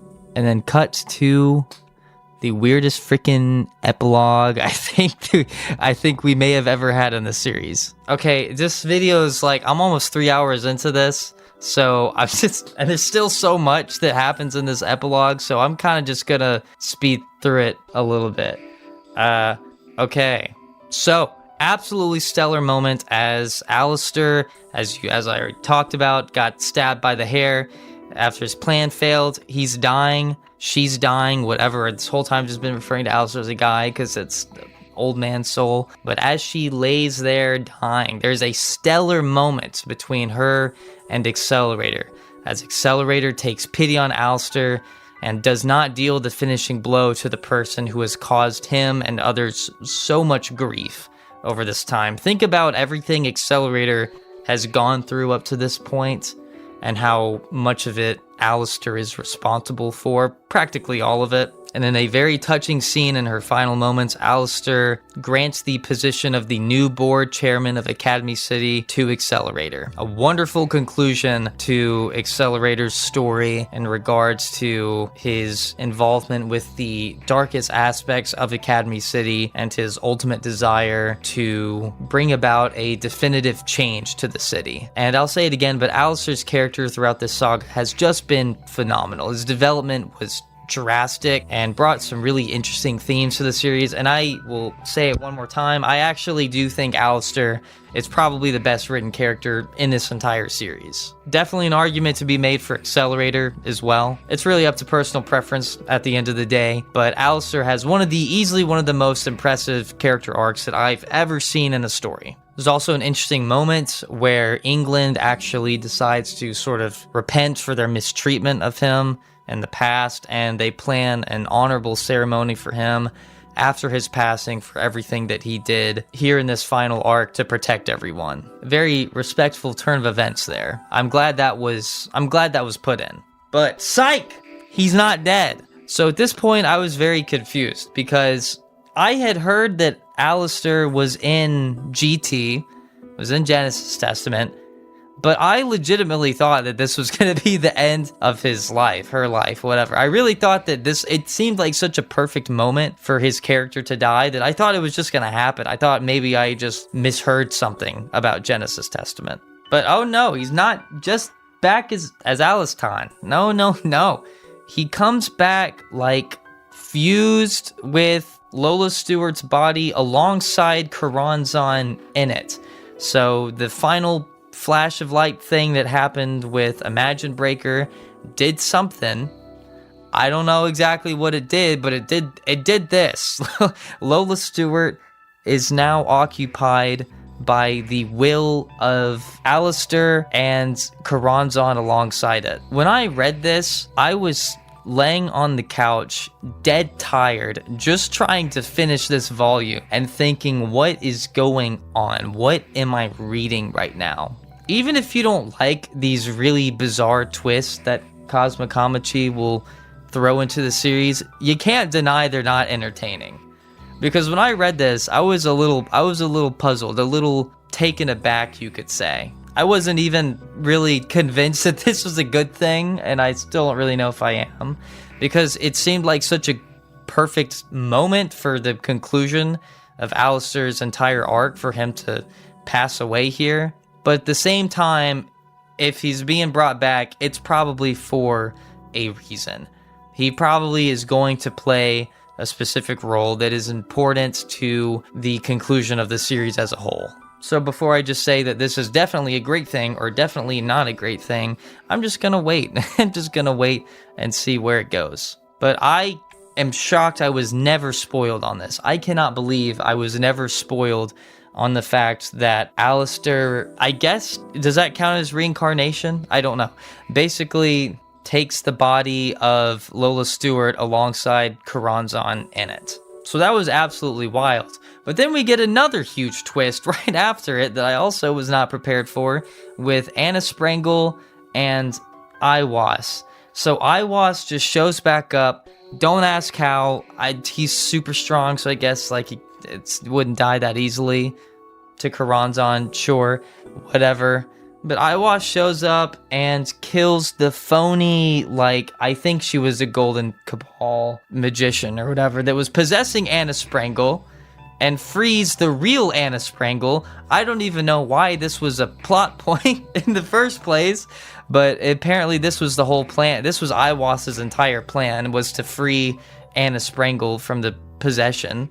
And Anna Sprengel is the strongest freaking character in this entire series now, and she can basically one-shot Iwas, and she was bored by Alistair's power, so this woman's kind of on another level, it seems. And she's a lolly dominatrix, kinda, so why not? add another lolly with an abrasive personality to the list. So if I have this right, someone named Fräulein, not Fräulein Kreutun, because I got really confused on that, but someone named Fräulein apparently summoned Iwas before Alistair did and requested him to free the true Hannah Sprengel, who was possessed by Madame Horos, which is the person whose name I forgot earlier that was possessing Anna Sprengel this whole time. Not gonna lie, totally out of left field, but it sure is interesting. And then the volume ends as Toma is like running away, terrified because of the events that just happened, and Anna Sprengel has taken a newfound interest in the Imagine Breaker, also the one who purifies God and slays demons. So that brings us to the end. This is a long video. Let me just very briefly, because this has gone on long enough, very briefly give my overall thoughts on this volume and the arc as a whole. So overall, very fantastic arc. I think it very well utilized so many characters, such a great way. Fantastic sort of symbolism with all three of these volumes representing different aeons, which is something I didn't talk about. And then apparently, I don't even remember this, but apparently there was something about like the Sephirothic and Clyphothic forces and the way that influenced different characters' actions. And Shokuho and Clypha were used as two examples. I think that was in the afterword. I'd have to read that again. Wonderful developments with characters like Alistair and Accelerator. I think they were definitely 2 stars of this arc. Breakdowns and unseen sides of characters like Shokuho, Nephthys, Nyang Nyang, and Coronzon made for a pretty wild ride. Ludicrous twists that are just literally impossible to predict, which is not a bad thing at all. I actually think that makes this a lot more interesting. And like I was kind of saying, admittedly, it would have been more poetic for Alistair to stay dead, but this twist was interesting enough that, like I said, I'm sure Cosmic Kamchi has a plan for Alistair. So I'd rather save my judgment for that than just automatically say, no, you should have just killed this character. I know that he doesn't really like to kill characters. Characters very rarely actually die. But yeah, we'll see. We'll see where that goes. By the end of it, I definitely think Coronzon was a fantastic villain, represented a lot of interesting concepts and themes, and just went way deeper than I think probably a lot of people would give Coronzon credit for. And I will say, Lola Stewart was a character I was always very interested in from the very beginning of the series. I always wanted to know more about her, what was up with her. There was always a lot of weird foreshadowing with her that I think came to a wonderful conclusion. So overall, I think it was quite a nice payoff by the end of this arc. I'm also very excited to see more of Anna Sprengel, and definitely more Imagine Breaker lore. Though I will say, I imagine it will probably be a very long time until we actually get the entire story of Imagine Breaker, probably the end of the series. That's just my guess. So anyone that, wants to know the entire story of Imagine Breaker right here and right now, it's probably not going to happen. You're probably, that's also actually what I think about people that say, when will Index actually finally get a character arc? I think the answer is probably the end of the series, or pretty close to it at least. With a certain magical index, I feel like you really do just have to be patient because there's a lot of buildup, and the payoff is always worth it, in my opinion. It's always worth it. Just looking at New Testament alone, the kind of around the halfway point with the Oathness arc. I mean, the Oathness arc was built up to from the very beginning of New Testament and didn't end until New Testament 10. That's a lot of build-up. And it was worth it because the Oathness arc was a masterpiece. And I enjoyed the ride along. I enjoyed the journey up to that arc. I thought there were a lot of great arcs within those volumes as well. New Testament 4 is still one of my favorite volumes in the entire series. And the Coronzon arc was no different. I think the Coronzon arc was very, very good. Every single volume I thought was super solid. And then there's a lot of value you can get out of this volume. There's a lot that you can break down and find deeper meaning within. Huge payoffs for characters like Alistair, with reveals, in regards to Coronzon herself. Tons of huge payoffs like that, in my opinion. And I am excited to see what's to come. Now, I will throw some criticisms for the arc, because I definitely had some, and I don't want to just come off as if, its index is absolutely perfect, and there's nothing ever wrong with it. No, I did not love a lot of the really complex language and exposition, mostly regarding the trees, the abyss. A lot of the language used in some of these later volumes in New Testament is, to me, so incomprehensible that it's practically meaningless. A lot of Coronzon's little speeches about what her power was, they didn't mean anything to me. It was just fancy language that was supposed to sound impressive, but ultimately it's like, I don't know what you're saying. You sound like a weeaboo right now. So a lot of the language like that kind of bothered me, and I would say that became a problem around New Testament 18. That's when I started to notice it more and more, just getting into these like complex sort of explanations of like the magic system or certain powers, but it doesn't do anything for me, and it just kind of overwhelms me at times. Another thing that I feel like I only ever have a problem with in Index is like times when I have no idea what character is talking at any given time. That happens a lot in Index because there's so many characters, sometimes all in the same room talking in a given scene, and I don't know who's saying what. That has happened since I've started reading the light novel. I don't know if anyone else experiences that, but I experience that all the time reading Index, and it's not a problem I feel like I have reading other series. But those are my main complaints, nothing too crazy. I mean, A Certain Magical Index, it's basically like my favorite series ever. I love this series to death, and I always try to view things more positively when it comes to media, and the whole point of this channel is, on this channel, I don't talk about things that I don't like. I've never made a negative video about something that I didn't like. I only talk about things I love on this channel. So even though I do have a few gripes with the story, it's like, no story is going to be absolutely perfect, but I love this series.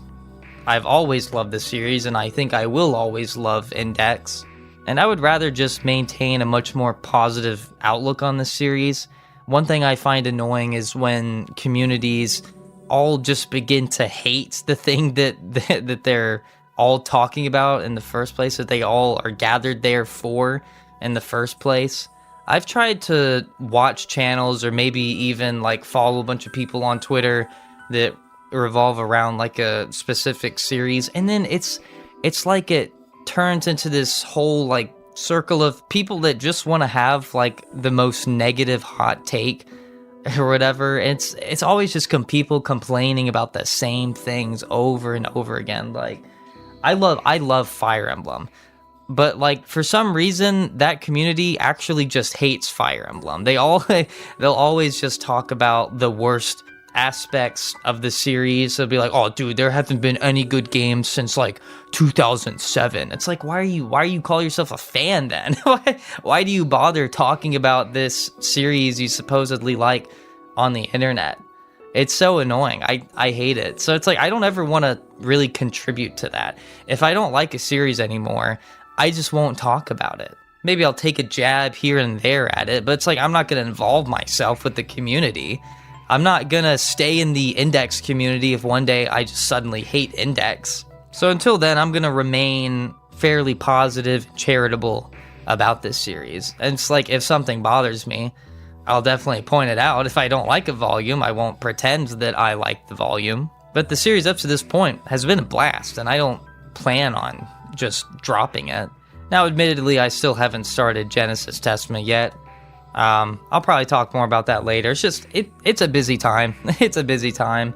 It's been a busy time in my life, and I'm not ready to sit down right now and start putting all of my focus into the light novel again. And I wanted to get these videos out first before I did that anyways. But yeah, I'm really just rambling at this point anyways. I mean, that's what I've been doing for 3 hours anyways. This video actually took like 3 days to make. Really longer than that because I didn't record the last 2 days. I knew this video was going to be long, but people listen anyways for whatever reason. I've had people comment saying like, oh dude, if you made a 3-hour video, I'd listen to it. Like, oh, thank you.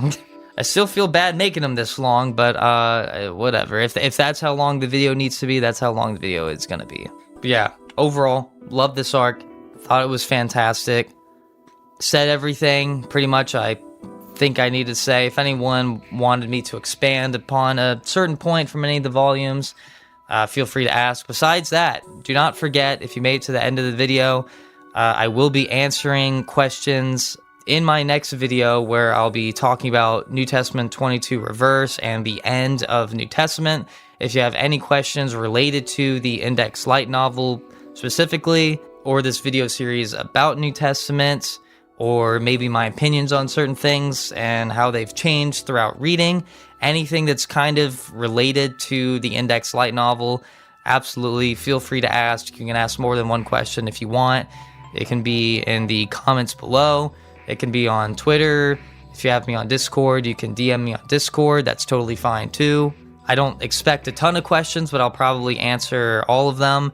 Unless you're asking something a little too goofy, or if you're asking like 7 questions, probably not going to answer all 7 of them. But at the very least, I plan on answering most of them. So if you have any questions regarding that, feel free to leave it in the comments below. Should be a lot of fun. And if you made it this far, as always, thank you. You didn't have to do that, especially for this video, because this is easily the longest video in the series. I'm really not even expecting many people to actually finish this. But if you did, you are a massive legend. Thank you very much. And before I end this, you know I hate this. You know I hate self-promotion. I hate it. I hate it. I hate it. But I feel like I kind of have to do it to some extent. But I've got some pretty cool musical projects I'm very excited about coming out pretty soon on my other channel, linked in the description, and on my Spotify and whatever other platform you listen on. Should be available on basically all of them. So it would mean a lot if you headed over and checked that out when it is available. So thank you one last time for listening to this video, and I hope you have a wonderful day, night, week, month, year, decade, life.